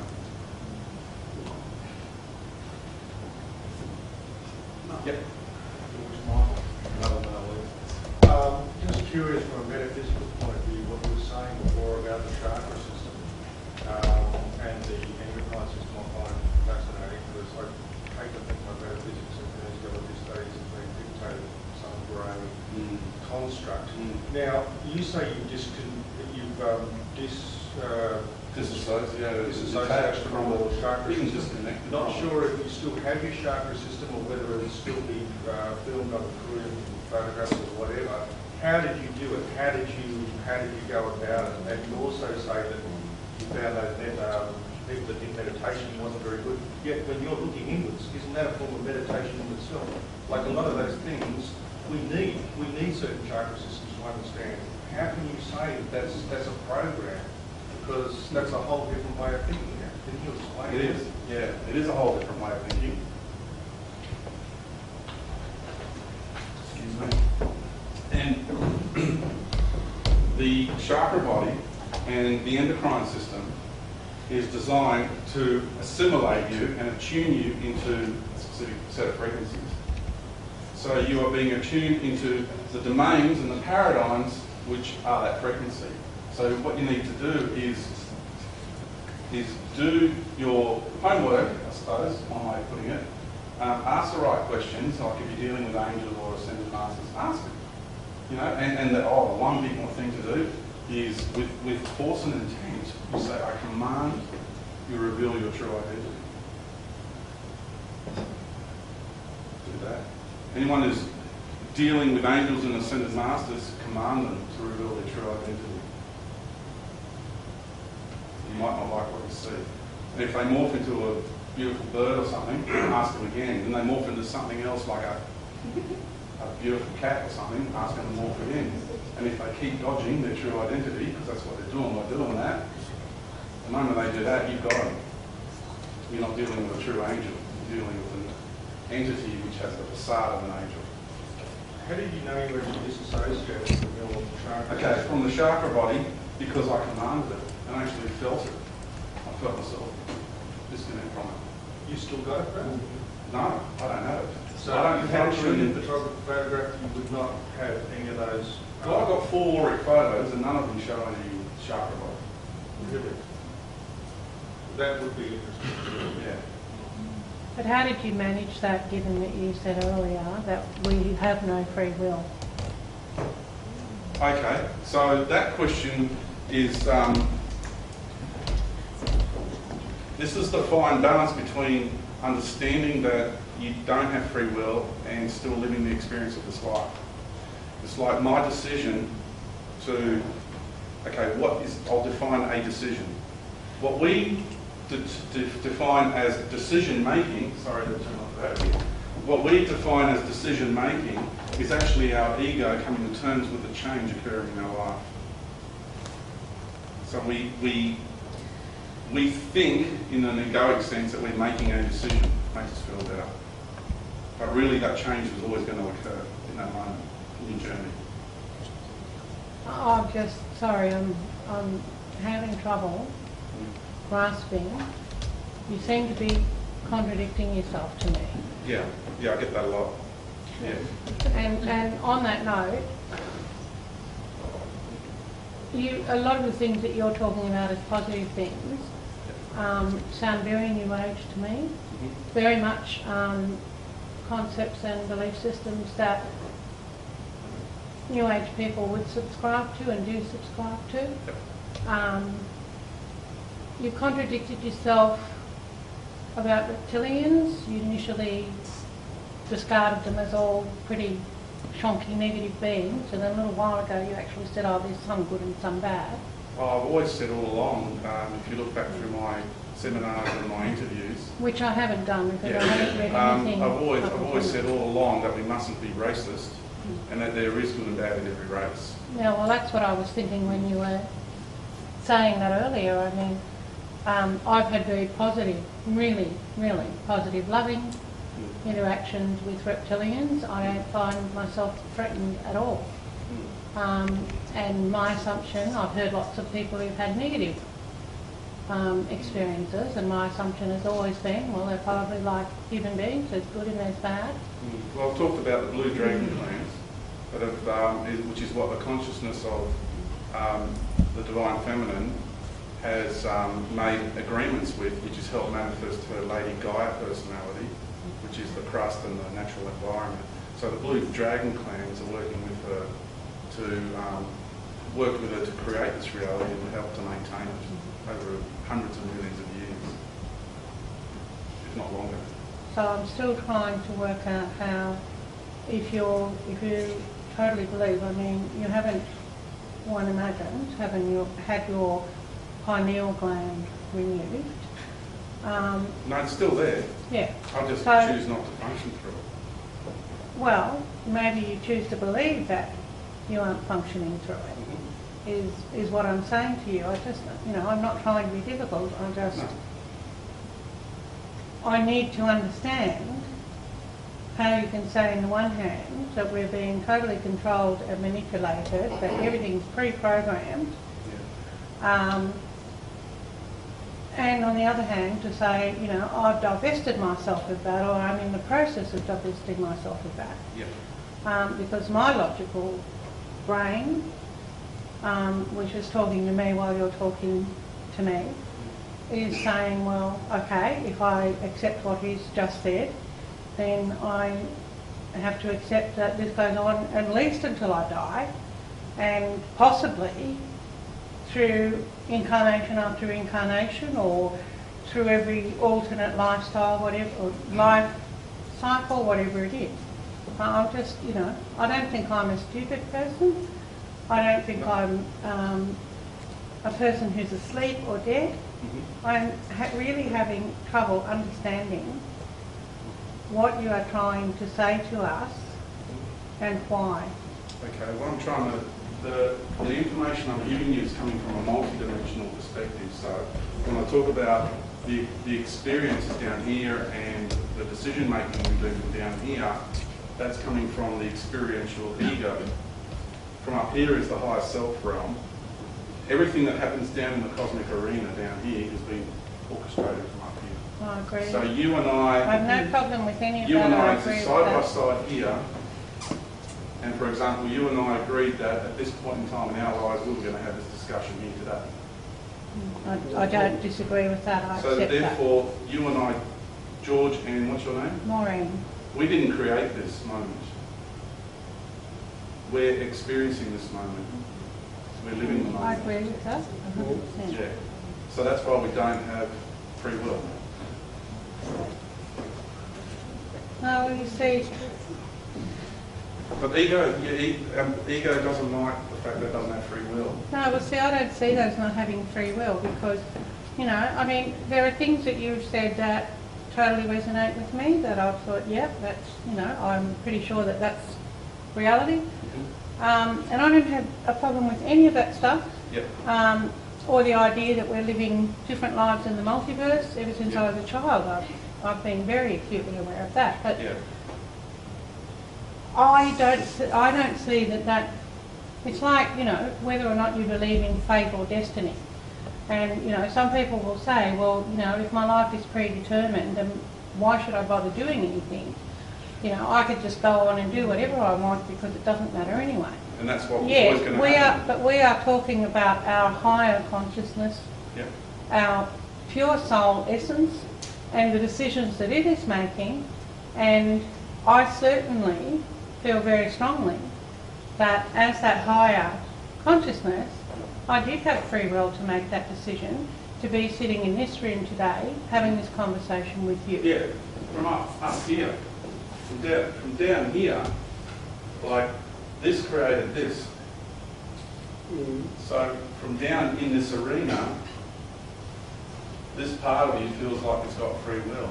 This part of you knows it doesn't because it's orchestrating, composing, it's conducting everything that goes on. Well, it's kind of the other way around for me. Well, that's how you want to see it. Well, it is. It's very much the other way around for me. I believe that my higher self has free will and has, made Oh, the higher conscious, self has free will, it's creating everything down has here. made conscious choices to direct the choices that I'll make as a unidimensional being in this lifetime. Yeah, this part is conducting what's going on down here. Yes, we agree on that. Sorry, I completely thought you just said the opposite. No, from the aspect of you down in here, this part of us that's down in the cosmic arena thinks we have free will, but we don't. We do to a certain extent. That's the ego still trying to hang on to No. threads of wanting Basically, to have free will. the higher self is creating the environment. We are, what Shakespeare says, the players on the stage. Yes. I'm an actor. I've been an actor. There are many times when something has gone wrong and I've had to ad-lib.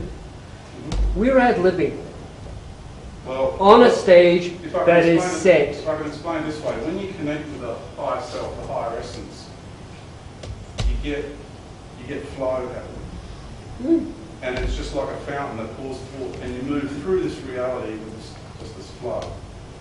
And you come to realise that you are not creating the life down here, you are living this aspect of me that is George, is the earthly personality of me. The incarnation. George is the incarnation. George is not the creator of this life. George thought he was. George, the ego, hung on for all he was worth, kicking and screaming. But the reality is, George did not create this life. And when I go through this life thinking I'm making decisions to go here and decisions to go there, your decision to come here tonight, you are always going to come here tonight. The fact that you feel like you made the decision just makes it better for the ego, because sometimes it needs a bit of nurturing. And that's, when I decide to do something, first thing I feel is the flow and the direction of my life. Which way is it flowing? My river of life. Where is it flowing? Where is it heading? And that's how I know that I don't have free will. I'm just living the experience of this incarnation. Sorry, George, if you can get up to the 5th and 6th, you'd be able to see what's going on, and then you'd be able to change the mental construct pattern that you're dealing with, you say experience, and then change it. So therefore you would be having free will if you can get up to the 5th and 6th. Well, I've already got a reasonable connection happening with my higher self. That's why I know I don't have free will. And I'm just flowing in this life. It's just this flow. And even though I still get challenges. Patterns, how do you change it? How do you change your set destiny, in other words? I can't change it. I've surrendered, not to angels, not to ascended masters. I've surrendered my life, control of this life to me, the greater me, the part of me that's up here and beyond. Suppose you're close to something that you no longer want to keep playing with something. Yeah, I have experiences here that George did not want to happen. I'd rather not have them. But I know for the greater purpose of my being, I need to have them. Like, you've got negative experiences happening in your life. You'd rather not have them occur, right? But you're having them. You know Well, what I'm saying? obviously I haven't got to the 5th and 6th that you have, but if I did, Well, yeah. I'd try and change it. Well, you have, otherwise you wouldn't be asking these questions. So you do have, connections with your higher self. I've got threads, but I can't quite get to the fun. Well, I'm still in the process of substantiating a greater connection with my higher self. But I've gotten to the point where I have that understanding of flow, where I can just let go of this life and just, it's like, it turns into this fun and mystery. And there's challenges that are coming along that I've had some recently that were quite challenging and painful. But I embrace them because I know there's something in them that I need. And they're going to make me a better person. And I'm going to gain wisdom from those experiences. So it's how you approach your challenges that make all the difference. If you welcome them, and you actually appreciate if there's people involved and the negative experiences you're having with those people, straight away, if you now think of someone who's the most difficult person in your life, and you just sit there quietly and you just visualise them in front of you, or feel into them, and you just thank them from deep in your heart. Thank you for all the pain you've given me, all the misery, and really feel into what lessons you needed, the wisdom you've gained from those interactions. Then watch the whole dynamic of that relationship change. Because those experiences were happening so you can get to that point of level of understanding. Now that you've got them and you're consciously working with them, that negativity doesn't need to be there. So either that person will change and treat you differently, or they'll leave and be out of your life. You know, you control what's happening, but you control it from here, not down here. When, you know, this law, when The Secret came out and people were doing all this laws and powers of manifestation, they're functioning from the lower ego, and that's dangerous. You're creating all sorts of karma for yourself. But when you do it from, when you surrender to the greater you, and you just allow that flow to come from there, you're just going with the flow. Everything in synchronicity starts to appear. You get the odd challenges that come along, but they're less. Often they're fewer and far between. And your experience you have with the challenges becomes so much greater. And you actually, sometimes it's like, okay, when's the next one coming along? You know, let's get into it. Because you know it's an energetic charge that your soul needs. So whether you want to have it or not, it's going to happen. You also get to the point where you can attach from this body page to those pages. I never willingly astral travel because that's functioning from the lower ego. So every time I've astral travelled, I've done it because it's just happened. But I've never willed it as George. I've just found myself astral travelling and going to different places on the planet on a ground basis. This, that, and the other. So all of these biological implants that you were talking about was keeping us here. You started to talk about that. Like you say. Yeah, the implants are designed to control us, to control aspects of us here, and to affect our psyche, physiologically, to affect us mentally, emotionally. You know, it's all about the manipulation of, they can only reach certain levels of us, of our beingness. Yeah. But when, like this implant, I've got an implant cut out of here. And then I sat there and I was in pain, and I said, well, that was silly, because they can just pick me up and put another one in. So I thought, there's got to be a better way. And then I dug deep within myself, and then I got to the point, well, hang on, I created this life, I'm in all these higher dimensions, these guys exist on those levels, I'm more powerful than them, that means I'm more powerful than these implants. So from that moment on, I just kept saying within myself, I'm more powerful than these implants, they have no power over me. And then over a period of time, the dull aching I used to get from this one just went away, and the effects that it had on me went away, and that's what's been happening. Sorry. We have a question from this gentleman here. Yes. Your name, please? Is Humberto? Umberto? Right. The subject of UFO is something so exciting and so captivating, which is the reason for which I am here today. Yep. Now, I have two questions for you. First, both are sort of short, so everybody else can mention more questions. One is, I would like you to tell exactly and in color, if possible, how was that first encounter that you had? The one I can remember, yes. That was a negative one. Can I share a positive one with you? But if you want the Well, first one... what I'd like to know is what a spaceship... Oh yeah, it was the Grace. Anything just in detail. Yeah. I remember going to bed that night, Mum was in the kitchen, and I remember my heart just pounding out of my chest. I just felt scared for some reason, I don't know why. I just felt so much fear. And then I went to sleep that night, and then the Greys came in. I actually woke up as they were coming in, and they walked around either side of the bed because my wardrobe shimmered like that. So what they do is they change the reality. As they go into our reality, they take their reality with them like we do. When we go into the ocean, we create a submarine, and we take our reality with us, the atmospheric pressure, we need our reality with us. That's what they do, but they do it with technology way advanced of what we got. Because what they know too is because they're not from here, they need also to have the foundational vibration of their reality with them. So when I'm in their reality, my body shakes. And it's the body reacting to their vibration, which is a more fear-based reality. So I'm actually trembling with fear at times, and I wasn't even scared, but my body was still trembling. And so they were taking blood samples, glandular secretions is what they were Excuse interested me, in. at that point, did they take you inside the space? Yes. Okay. Yeah.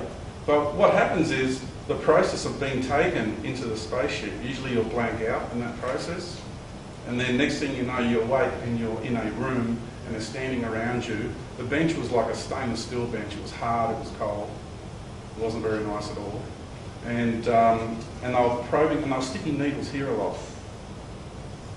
And I still, to this day, besides glandular secretions and semen and that, I don't know what their interest with this part of the body is. So if somebody else knows what the meridians and what this part of the body is here, I would be really interested to have a discussion. It's the center of the body for us, or in the... It's just in the groin area, either side here, like that.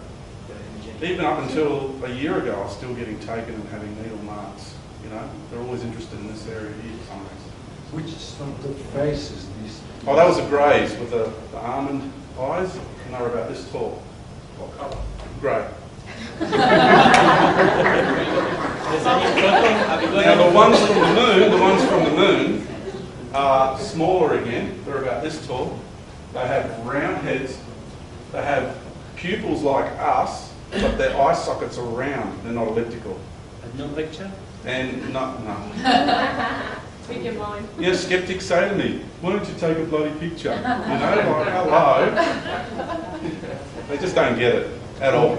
And they had lots of little teeth. They're like little monkey beings, but they had no fur. They had very skinny bodies, and they had a dark olive green complexion.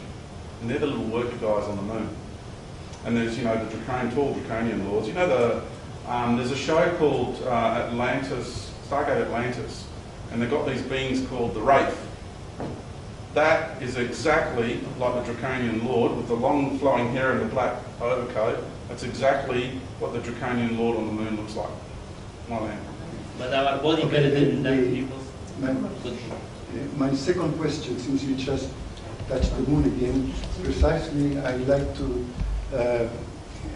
have a little bit more explanation about your concept about the distance of the moon and the mass, and that, because the moon is a sixth of the mass of the Earth. It's at a distance of 400. Is that what you know for yourself or what you've been told? No, I'm telling you about the physics and the reality. Yeah, but the numbers that you get that say that the moon is a sixth the mass of the Earth, Yes. where do those numbers come from? That comes from science. Yeah, and what's science being used these days Yeah. for calculations for Yeah. these spaceships and Yeah, something sure, everything. I understand that. Now, the moon and its mass. But it's up to you whether you want to accept that those numbers are real. Well, That the they are not equipment, real. hang on. That the equipment they're using to measure these parameters about the moon are actually calibrated to give them those results, or is the actual truth? Let See, me this is where explain my something. argument comes in. You've got to question everything. Okay, yes. Let me explain you something. The moon is 400,000 kilometers away Yep. from Earth, right? 1.3 second light. As a mass, as I said before, 1/6 of the mass of the Earth. And there is 1/3 part that you haven't mentioned. The speed of translation around the Earth Transit. is that maintain the moon in its orbit. If you accelerate it, it will go away. Yeah. If you slow it down, it will fall into the planet. Sure. That's physics, astrophysics, Yeah. and if there is any imbalance there, it will happen what I just said. You know, it goes or it falls. Yep.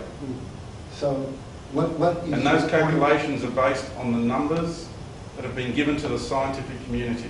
No, they are measurements, mate.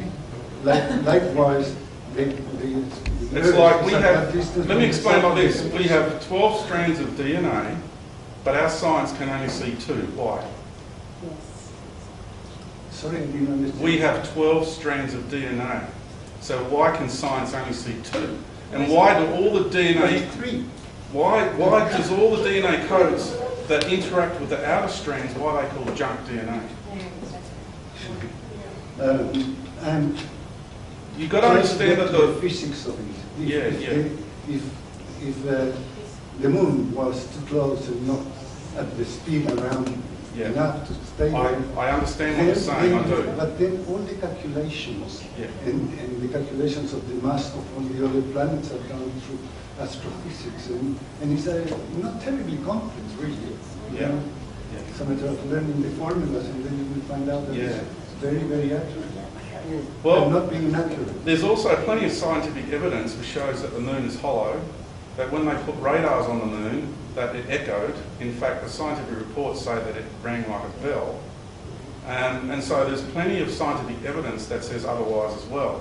Now, my experience with the moon is my own personal experience with the moon. I've been to the moon, and I've walked inside the moon, and I know what the moon's about. So I'm telling you from first-hand experience. Whether you want to accept that I've been to the moon or not is entirely up to you, because it gets really weird, because I can tell you that I've interacted with ETs, right? And that's okay. But if I tell you I've been to the moon, now that's crazy. That's deluded, that's fantasy, I'm making it up. It's like someone coming along and coming and picking you up and taking you to Europe. But if you say that person took you to your local shopping centre, that's insane. Do you get my analogy here? Right? I mentioned about the traffic going to, hang on, the traffic going to and from the moon, the ruling elite go there for holidays. Okay? There's 1 million people on Mars already. Now, whether you want to accept that or not is up to you. But there's already 1 million Earth people living inside Mars. That's a possibility, perhaps. So it's up to you whether you want to accept that or not. Again, the point I want to make to you is that the mass and the distance and the speed are related. If the moon is hollow inside, it is. still must contain the mass equivalent. It doesn't have to. It has to. No, it doesn't. It's not a matter of size. It could be 10 times bigger because You've got to think beyond the physical. The mass is the same. No, because they have the technology to make it appear as though it's got more mass. Okay. You're talking about they can take that moon and they can move it interdimensionally if they want to. Okay. Yeah. You got the calculations that our scientific community uses is based on a very simplistic. It's a very tightly controlled paradigm, and the technology that these beings have, like most of the UFOs that you see on the planet, are shadow government UFOs. They got fleets of them. There was a trial fleet which they had like a trial run with one of their fleets, which was in Guatemala. Yeah. Guatemala. Not Guatemala, Guadalajara. Guadalajara. Mexico. In Mexico. 500 ships in the sky all at the same time. You know, the 500, there's footage of it. You can get the footage. 500 UFOs in the sky all at the same time. You know, this is shadow government fleets. You've got to understand the traffic. And they don't just go, they go beyond the infrared. Because they know we've all got infrared goggles now, we can watch them.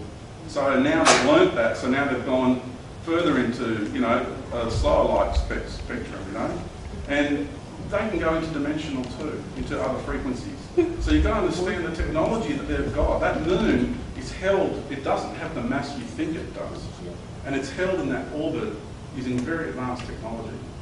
That's just what I want to share with you. You don't have to accept it. I certainly don't accept a lot of what science has to say because my own personal experiences are showing me something else than what science says. But I understand where you're coming from. I totally agree with what you say from within that paradigm.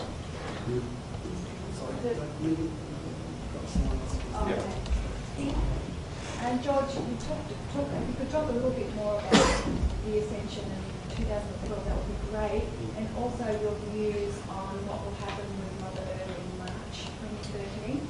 Yeah, we had this discussion today. I was talking to Jason and Sean today about that. I've said in recent interviews lately that my understanding of the process might not have been exactly 100%, and that maybe the processes won't be exactly how I said they were going to be. And I take responsibility for saying what I've said. And I've come out 12 months prior to it happening. And I like to think that people won't just focus on that. That one thing I say doesn't turn out, then it devalues the rest of it, because that's quite shallow. And I'm not perfect, and I'm still learning. And so what I understand is, and I'll say no in my heart, is the cycle ends on the 21st of March 2013. Right, that's when the cycle ends. That's done, and that's still the same. The only bit that may not be the same, and I'm not saying it's a definite that it won't happen, it still could happen. I'm just now in this mode where the reality here has shifted so much that, Big Mama might not need to do what she threatened to do when I was communicating with her at that time. Yeah? You're answering our question. Yeah? And because things weren't looking too good back then, but the shift is happening so fast now that she may not need to act to the degree that she was going to. Okay. I've just got one other question, if that's all right. Is there anything we can do to prepare ourselves, to assist ourselves through The greatest thing to do is to continue to be your authentic self. And I know that's a generalised answer, but I will give you more detail on that. Is to continue to live your experiences consciously. Like, become aware of where you are in life right now. Become aware of where you're working, the people you're interacting with. Start assessing all these relationships, everything in your life right now, and start saying, why am I interacting with this person? Why am I having an argument with that person? Why is that person, treating me the way they're treating me? And when you need to set your boundaries. Maybe you need to be a bit of tough love, be a bit, like, you don't need to be treating me like that, or you have your own ways of dealing with whatever situation it is. But defending your sovereignty, not in an egoic way, but defending your sovereignty from an authentic place, I think it's now gotten to the point where we need to do that and set our boundaries more with people, and just be more authentic. And when you consciously live your experiences from your art, you live them differently. It's like you experience them differently. It's like you start getting into the depths of the energetic patterns around that experience, and you understand why that person is behaving the way they are to you. And then the knowledge and know-how of how to deal with it all of a sudden comes to the fore. And when you implement that, everything changes. And you start having more power over yourself. And you start moving through this matrix in a really powerful way. And you look back over some experiences, you go, I learned wisdom from that, I don't need it. And so that, and when you do that, you do it from a place of wisdom, from a place of the greater being. Because you can just say straight away, your ego go, I don't want any more negativity, I'm done. No, that's not your journey. You'll find that you might have more, because that's just your ego chucking the tantrum. So when you do these processes I'm talking about, you really got to go deep within yourself, and you've got to be sensible about it. You've got to be realistic about it, because you know your journey. I know my journey, and I know what I need to do with the people that are in my journey. And you start taking command. But it's like fighting without fighting. That's fight without having to fight. If that makes sense. Yeah? So I'm taking command without being in control. Yeah? Sorry. Yep. A question from the back. Yep. Hi George, my name is Mike. I'm interested in universal consciousness. Kind of new to this, don't really understand it. Yep. I've heard it mentioned by people like Stephen Greer on YouTube talking about connecting with ETs. Yeah. But I'm wondering if you can explain with the levels, how do we find these levels that are on the Okay, you are these levels. You already are them. What's really funny is a lot of people think we're down here and we have to get back up there. It's like a destination people want to go to, but that's not how it is. you already are this whole thing. So what we're doing is reconnecting with these aspects of us that's already there. Okay, so is there one of those that are current or now or on this level, on this plane?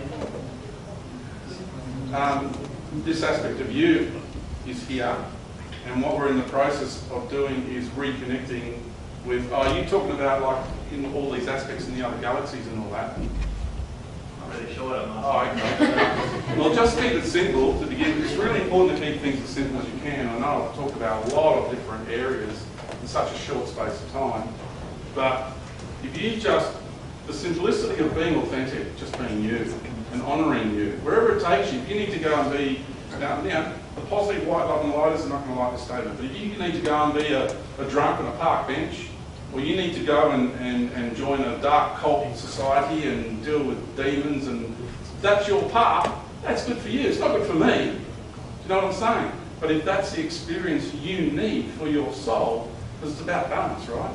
So if you've still got some negative charges you require, then you've got to have those experiences to rebalance yourself. Some people need positive experiences to rebalance themselves because they've been too negative in their universal journey. So now they're doing more of the positive stuff, meditating, eating raw foods, you know, as much as they can, because, yeah, but the vegetarian thing's an interesting thing because plants have feelings too, but you know, let's not go there. Yeah. So it's keep it simple and don't judge yourself. Honour yourself. And know that whatever you need between now and the more major changes, rather than the ones we've already had, that's good for you. No judgment here. Just, it's really simple. I just can't reiterate the simplicity of it because all these other healing modalities, religious structures, or cults and all that, they're all programs. If you Australian Aborigines call walkabout, because you go into the desert, and the reason they go into the desert and not into the bush is because the bush is a city. It's an organic city, right? It's a natural city. It's lots of trees, so you've got lots of people. Lots of birds, you've got lots more people. So it's this hive of activity. It's a very busy place. You don't get peace and quiet there, really. So people go into the desert where there's still life there, but there's very little life there. And so energetically, there's a lot of clarity. And you're confronted with yourself, you see. No mobile phones, no computers, no nothing. It's just you. And then when you sit there and you're just confronted with yourself, that's why people love fishing. And they take the boat and they go out into the water and they just sit. It's just maybe the water lapping up on the boat, but it's very meditative just to sit out there. Because you haven't got much going on. And there's just water, nothing else, you know? So that's a good place to go and do it too. And they have issues being confronted with themselves, because that's what they're left with, is nothing but themselves. So people struggle with that. And that's what the Vision Quest Look About thing is really what it's about. Yeah. You were going to touch on the point as well, what you thought was going to happen over the next... Oh, okay. All right. Yeah, I didn't quite answer the question. When you look at the natural environment, it's very beautiful, but when you go deeper, it's death and destruction. Everything is killing everything in order to survive. So it's a consumeristic construct. And that reflects, that's the environment we require, so we could be consumers ourselves.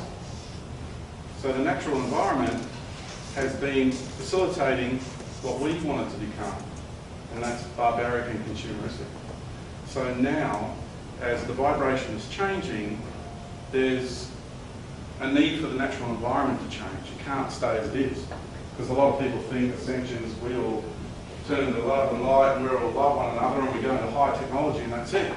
But you can't continue to have the vibrational pattern of the natural environment we have because it's not a frequency match for the high frequencies of love and light and working in harmony with nature. It doesn't match, so that has to change. And so how that's going to change is, I presented one way that it may take. I'm not sure if it's going to happen that way. It was the most extreme case. It may still happen that way, but you know things are changing pretty fast, so it may not. And also, when you look at it from the point of view of birthing from an eggshell, you know, the crust sustains. It's the eggshell really. And what's inside our Earth is a female version of the sun. That's what's in the core of our planet.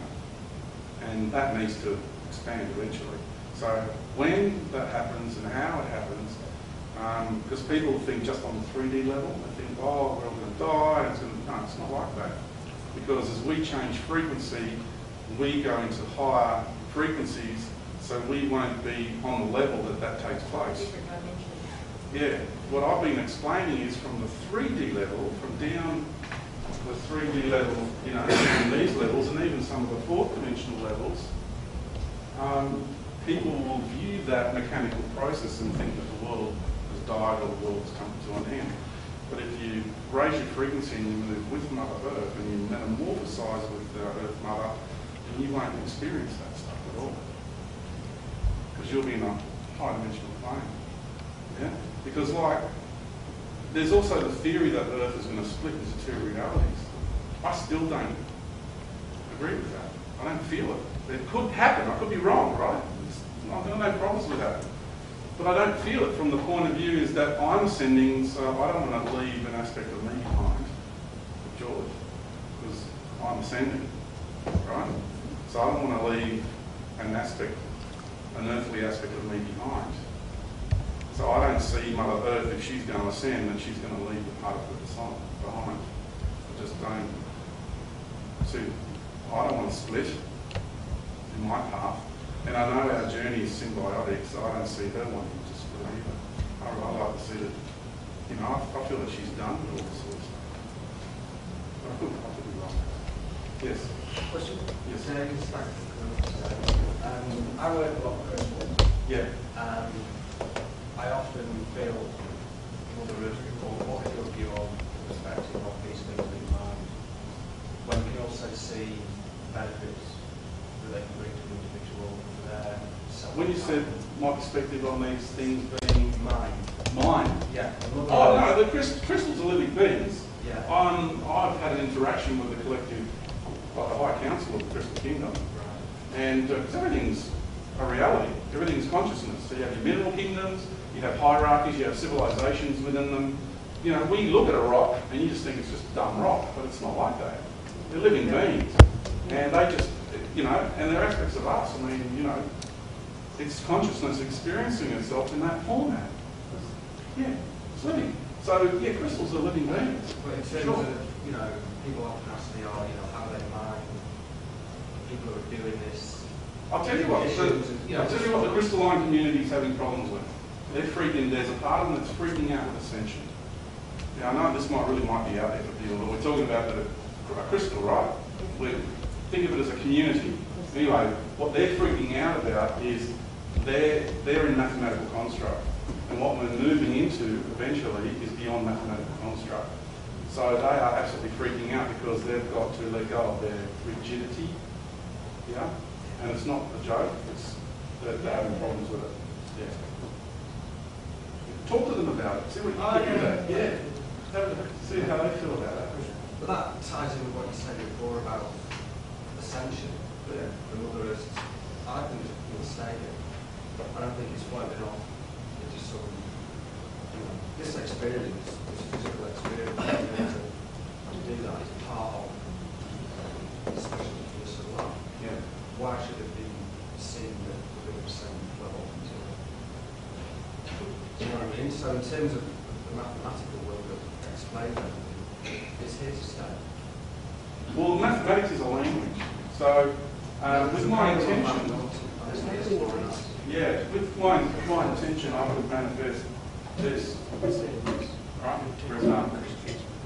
Okay. Now, I didn't use maths to manifest it. I just manifested it. Now, someone will come along with a mathematical, analytical mind, and they'll measure that distance. They'll measure that. They'll look at the construct, and they have all these templates and all that. But that's their language. And they're applying that language, that labelling system, onto life that's already there. But isn't that part of the universe? The people that are mathematically inclined want their way their perspective of life to be it. So they think that everything is mathematical, maths is the answer to everything. Oh, there are people. Yeah. Yeah. But it's not. It's actually a labelling system. It's a language. Right? Is it a language? Because that distance can be whatever. It could be inches, it could be millimetres. See? It's all different variables. It's arbitrary, right? But look at the question about crystals as well. Going back to the meeting. And then, since you've been talking, it feels that it's one of the programs. A lot of people put your crystals out on the moon, energise them, energetically, yeah, I would agree with that. But is that a program or is that an actual physical reality? Can you ask that question again? Okay, if you put your crystals out, yeah, you put the crystals in out. the full moon. In the full moon, yeah. And I've been working with these things for 5 years, and I was sceptical about this, and I tried it. Yes, they felt different. Yes. They felt energized. Yes. Now, your view of the moon and what you said, now obviously it's... Well, I put them out in the full sun, yeah, and they become really energized. Yeah, that's too much for them. Well, not for these ones, because they asked me to do it. Yeah. Whereas your friends wanted the moonlight for whatever their journey is. Right. So there is a physical change. Is that what you... Absolutely. Right. It's not programmable. It's not just in your mind. Right. No, those beings, the crystals themselves go through a physical change. Yeah, absolutely. I've seen crystals that are clouded. People wear them and then clarify them to the point. Totally translucent. Yeah. Thank you. Yeah, how do you know that, like you say, oh, you might need to go through some sort of dark cult to do that? How do you know that it could be the devil or another entity sort of instructing you to do that? I mean, how do you really know yourself? Like, I can get into certain states and feel really euphoric, and then later, the ego self saying, oh, that was a bunch of bull, or whatever like that. You know, how do you know when you're really yourself? You know, and to carry on from that, you must really have known yourself about that time when they was taking the life force out. You say you love them. I mean, you've got your life force back too. I mean, how did that work? I mean, when they take the life force, what's the big deal about that? You get it replenished anyway. So, is that the best way of dealing with it? Just to know thyself and just to say I love you, and that's how it is. And if so, how do you find yourself? You just asked the 10 questions. Yeah, each one of them is quite big. They're quite simple, but probably very big. All right. When it comes to God and the devil, when I made that statement earlier, the image of the devil has been created by the God of religions because it's a reflection of its own self. So, when you contemplate that, you come to realise that the whole paradigm of the devil and the good God is an arena that's been created by this entity, and it's sucking a lot of people into that drama vortex around that. And so a lot of people are viewing life from within that paradigm, that program. See, when you read the Bible, it's actually a mind virus. Okay? And while there's a lot of truth, that's not a lot, threads of truth that have come down, and they're still in the Bible, like know thyself, like know ye not of gods, like, you know, certain statements, threads of truth that have made it through the Bible, it's still overall, it's designed to program you, and it creates a mind virus. And the whole thing about the pineal gland is it's in the mind. So whether you do the New Age thing, whether you do the Eastern philosophy thing, like, because there's the original Eastern philosophies, which aren't anything to do with pineal gland or chakra body. You know, the simplistic nature of Buddha, the jovial Buddha, just be you, and just don't worry, be happy, in a sense. You know, it's the simplistic nature of the original teachings, and then you've got all these programs that have been overlaid. So the devil and the God business is him adorning himself with splendour and beauty, because that's marketing campaign that this entity needs. I mean, he resides here. He resides here. When you connect with your higher self and you experience these higher levels of yourself, you know where this entity lives. His frequencies in the upper reaches of the fourth dimension, he's constantly trying to crack that. We're talking there a fractal of the universe. That's what a lot of the abductions are being about too. Not only reading programs, but cracking that within people. Because that's what they want to do. And And they want to access that higher energy. They can't. They can't crack that. Nothing will ever crack that void, the great void. The only way through is the kingdom of heaven is within.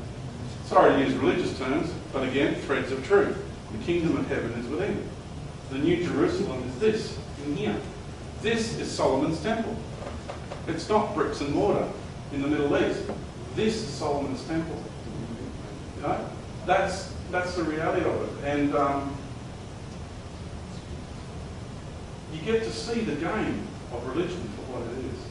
And you get to see that the more sophisticated version of religion called the New Age movement, and that's all it is, the more sophisticated version of religion. And it's all designed for people to be disempowered. Now, it's very sophisticated, very clever, but at the end of it all, there was a gentleman in Perth who was doing the Saint Germain thing. And he had a large group of people that would constantly come to the meditation groups, and they'd bring in the violet flame, and they would anchor it on a cellular level. I mean, that's like taking heroin, energetically speaking. Because energy is a substance, but it's an energetic substance. So when you consume these energetic patterns, you're consuming a substance. So that's why I warn people, you don't have to bring any light in. You've already got the whole universe within you. Bring that light that you need out. If you want to do a healing, and you need a light spectrum, go within yourself and see it coming out of your heart and use that to heal. So it's a worthiness issue. A lot of people don't think their light's good enough. I won't go there. Yeah. Another question? Yeah. Megan? Oh, yes. Could you share your most beautiful experiences, your good ones? One of my good ones, the Lady of the Sea, which is an aspect of the Earth Mother, which is an aspect of the sky planet, came to me and took me by the hand and took my ethereal body out, and I obviously volunteered, and took me into the ocean. And I remember standing on the beach with her, and the water rising up to probably about the height from the floor to that, and the water opened up all the way from about here to that pillar, and then she said, come with me. And she took me by the hand and kind of floated into the water. It was really symbolic because it's the womb of the mother. And we went into the bottom of the Pacific Ocean and we had a meeting with the High Council of the Water Dwellers. So our oceans are actually full of life, but we can't see them because they live in other frequencies. See, and we just constantly think of land-based stuff because we live on the land. So we don't give the ocean much thought. And I remember in that meeting that all the beings were saying that all the preparations they've made for the changes that are coming with the Earth are all in place, and all the energetic streams that they're responsible for that are pouring into this reality, because this is the microcosm of the macrocosm. So all life in the universe is represented here. So everything that they're responsible for, all the interface and all interchange of energies are all in place, and everything's up to date, and everybody's very excited about the coming changes. And there was just so much love in that moment. It was an incredible experience. And then I had to get up and scrub the toilet the next morning and then, what am I going to do with that, Crazy. And then you reconcile those sorts of experiences, and then you get back in the matrix and you've got to deal with everyday life. It's just crazy. What would you say, based from your own experience, is the agenda of those beings that do those really torturous things? What were they trying to do? What was their The agenda is not only an act of revenge on one level, but it's also, they knew I was always going to get up and say stuff down the track. I got an understanding of who I am and the roles that I've played here before and roles that I've played in the galactic arena and in the cosmic arena, those aspects of my being. And so they know who we are, and what they do is they specifically design programs of control, and they, and specifically design implants, because it's all based on frequency. And they try to alter your energetic field, your magnetic chamber. They'll work with your nervous system, your mental body, your emotional body. everything. They have thrown everything at me. Everything. And they can't stop me. Because I'm actually a part of the outcome of this reality. So are you. It's like everybody in this room is still here because you're supposed to be. So that's why I get up and say the things I say, because no one can interfere with my journey. It's just the way it is. It's not, you know, it's how it is. I'm a part of the outcome of this reality. It's a matter of what anyone thinks. There's been attempts on my life, throughout my life, but they can't stop me. My light comes out and stops them. It just happens automatically. And there's a lot of people who work behind the scenes who have had the same experiences. It's not just George the Great. It's just a common theme for people who are here to do a specific task. And the people who get assassinated along the way, that was the journey they designed prior to incarnation. It was always going to happen that way. Well, I woke up at about 4 o'clock in the morning with an equation in my head, and it was the law of attraction equals gravity. And I was listening to an interview with you, and you mentioned it, and you're the only source I've ever come across who's mentioned it. I was just wondering if you could expand on that. Yeah, scientists scratch their heads, they're trying to work out what gravity is. It simply is just the law of attraction. So it's consciousness manifesting itself in that form, which then sends out broadcasts of vibration, which then attracts, like we want a set of experiences, so we're pumping out an advertising board, so to speak, symbolically speaking. We're resonating a frequency which attracts experiences. It's the same thing if you have just a rock and then another rock comes along, it attaches itself in the vacuum of space. But that was always going to happen because those two rocks wanted to come together in that moment. It's a law of attraction. You know, whereas another rock might have been drifting along, but then gets knocked out and won't connect with that because it got bumped out of the way by whatever. So it's just the way it works. It's the law of attraction. Everything that occurs is by design, it's by intent, and it's by the law of attraction. And the law of attraction being L-O-R-E, law of attraction, not L-A-W. L-A-W is an authoritarian synthetic construct overlaid over the natural order of things. So what you're saying is that as a law that's manifest, the law of attraction is manifesting physically as gravity. The law of attraction is yes, that's what we call gravity. But at every level, so your soul gravitated to this planet to have this incarnational experience. Yeah. So therefore, the law of attraction, for example, is at every level, but would manifest in a different way. Yes. Yep. There's different types of gravity. There's different versions of gravity. There's different intensities of gravity, and it's hard to verbalise. Yeah. Yeah. Thank you. Yeah. Closing statement. Just. Is that all right? Can I have one? Sorry. Just the last question. Can I have? Yeah.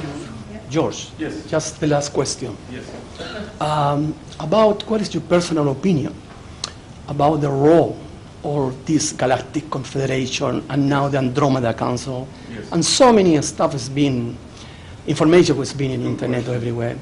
Look, there's our communities out there, our galactic communities, that know who and what we are. They know who and what we are. They know what we're doing here. You have these other galactic communities that come here that say that we are a young race, and I agree we're a young race, but only physically, because what occupies these bodies are the oldest and the wisest beings of the universe. So physically we're just about the youngest race in the universe, but energetically and spiritually speaking, we are the oldest and the wisest race in the universe. We are the way showers and we are the leaders of our peoples, all incarnate on Earth. And these other ET groups that come here and propagate this notion that we need mentoring, that we fight and squabble and fight amongst ourselves, that we are immature, that we are barbaric. They are the ones that are caught up in the paradigm of that entity with the small g thing going on, the God with a small g, and associated paradigms. It may not just be within the direct context of that paradigm, but associated paradigms, and they don't know who we are. Why aren't they telling us who we are? Why aren't they saying that when I've interacted with many ET groups and many other people have interacted with ETs that know exactly who and what we are? But these other groups, their only interest is welcoming us into their galactic community. They're like good little children. Let us help you. We'll give you technologies. We'll sort you out and we'll welcome you into our galactic community. That's what they're saying. And it's kind of like this. If you have an island nation or just a country that lives under a strict dictatorship on this planet, and the United Nations comes along and that dictatorship has been removed, and then you've got representatives of those people going to the United Nations, and they now think they are free. And they're proud, and they stand there, and they're representing their country and the United Nations, and they're welcomed into the global community. As above, so below. Because I genuinely ask you, do you think the United Nations is about freedom? Of course not. It's all about central banking systems and control. So you just take that and you apply that cosmically, as above, so below, and there's your answer. As above, so below is one of the most powerful things you can ever contemplate. It explains so much. And when I talk about as above, so below, I mean in the cosmic arena, so from here down, not from here up. So there's systems of control, very sophisticated, eons and epochs and eras of evolution in the universe. And all I'd say to people is don't be so naive, because they're going to sell love and light for all it's worth. It's all about love, it's all about light, and they're using love against us. That's the reality of it. And we've got the rest of our communities that know who and what we are, and they're just staying right back at the moment. So be careful what you choose to get involved in. That's all I've got to say. Thanks, George. Thank you. Thanks, George. Big hand to George.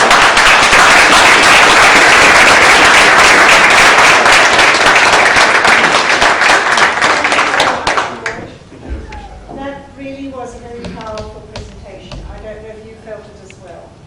I mean, George, your paradigm, I think we all need to hear that, I think. It's very, very necessary in this current time. And we are in a system of controls all the way up and beyond. Things we can't see, people we can't, things we can't see. So I think it's very important that we are aware of who we truly are. I've always felt that. And that we do allow our light to shine, because when we live in that state of grace, then in fact nothing bad can happen to us. I mean, I have experienced that, so I completely understand. But thank you. I really appreciate the invitation. Yeah. Thank you so much for being available to come to us. That was an absolute miracle. I wasn't expecting it. Well, it's just flowed, It's isn't it? flowed, yeah. It just flowed. I came here to see my mum, and Yes. I'm in the neck of the woods, so It why was not? lovely. I've had some really lovely communications with your wife via email. Thank you for that. Well, I can't be who I am without her, and you know, it's the divine feminine that holds the space, and I certainly, you know, without having that feminine energy in my life, it just wouldn't happen the way it does. So I'm very, very grateful. Yeah, no, nice for her to appreciate it.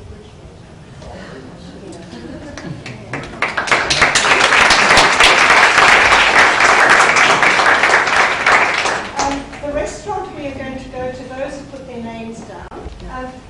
I'm president of UFO Research, and we're running a meeting on the 3rd of the Saturday, the 3rd of March. So we have meetings every first Saturday of the month. And if you go to our website, www.ufor.asn.au,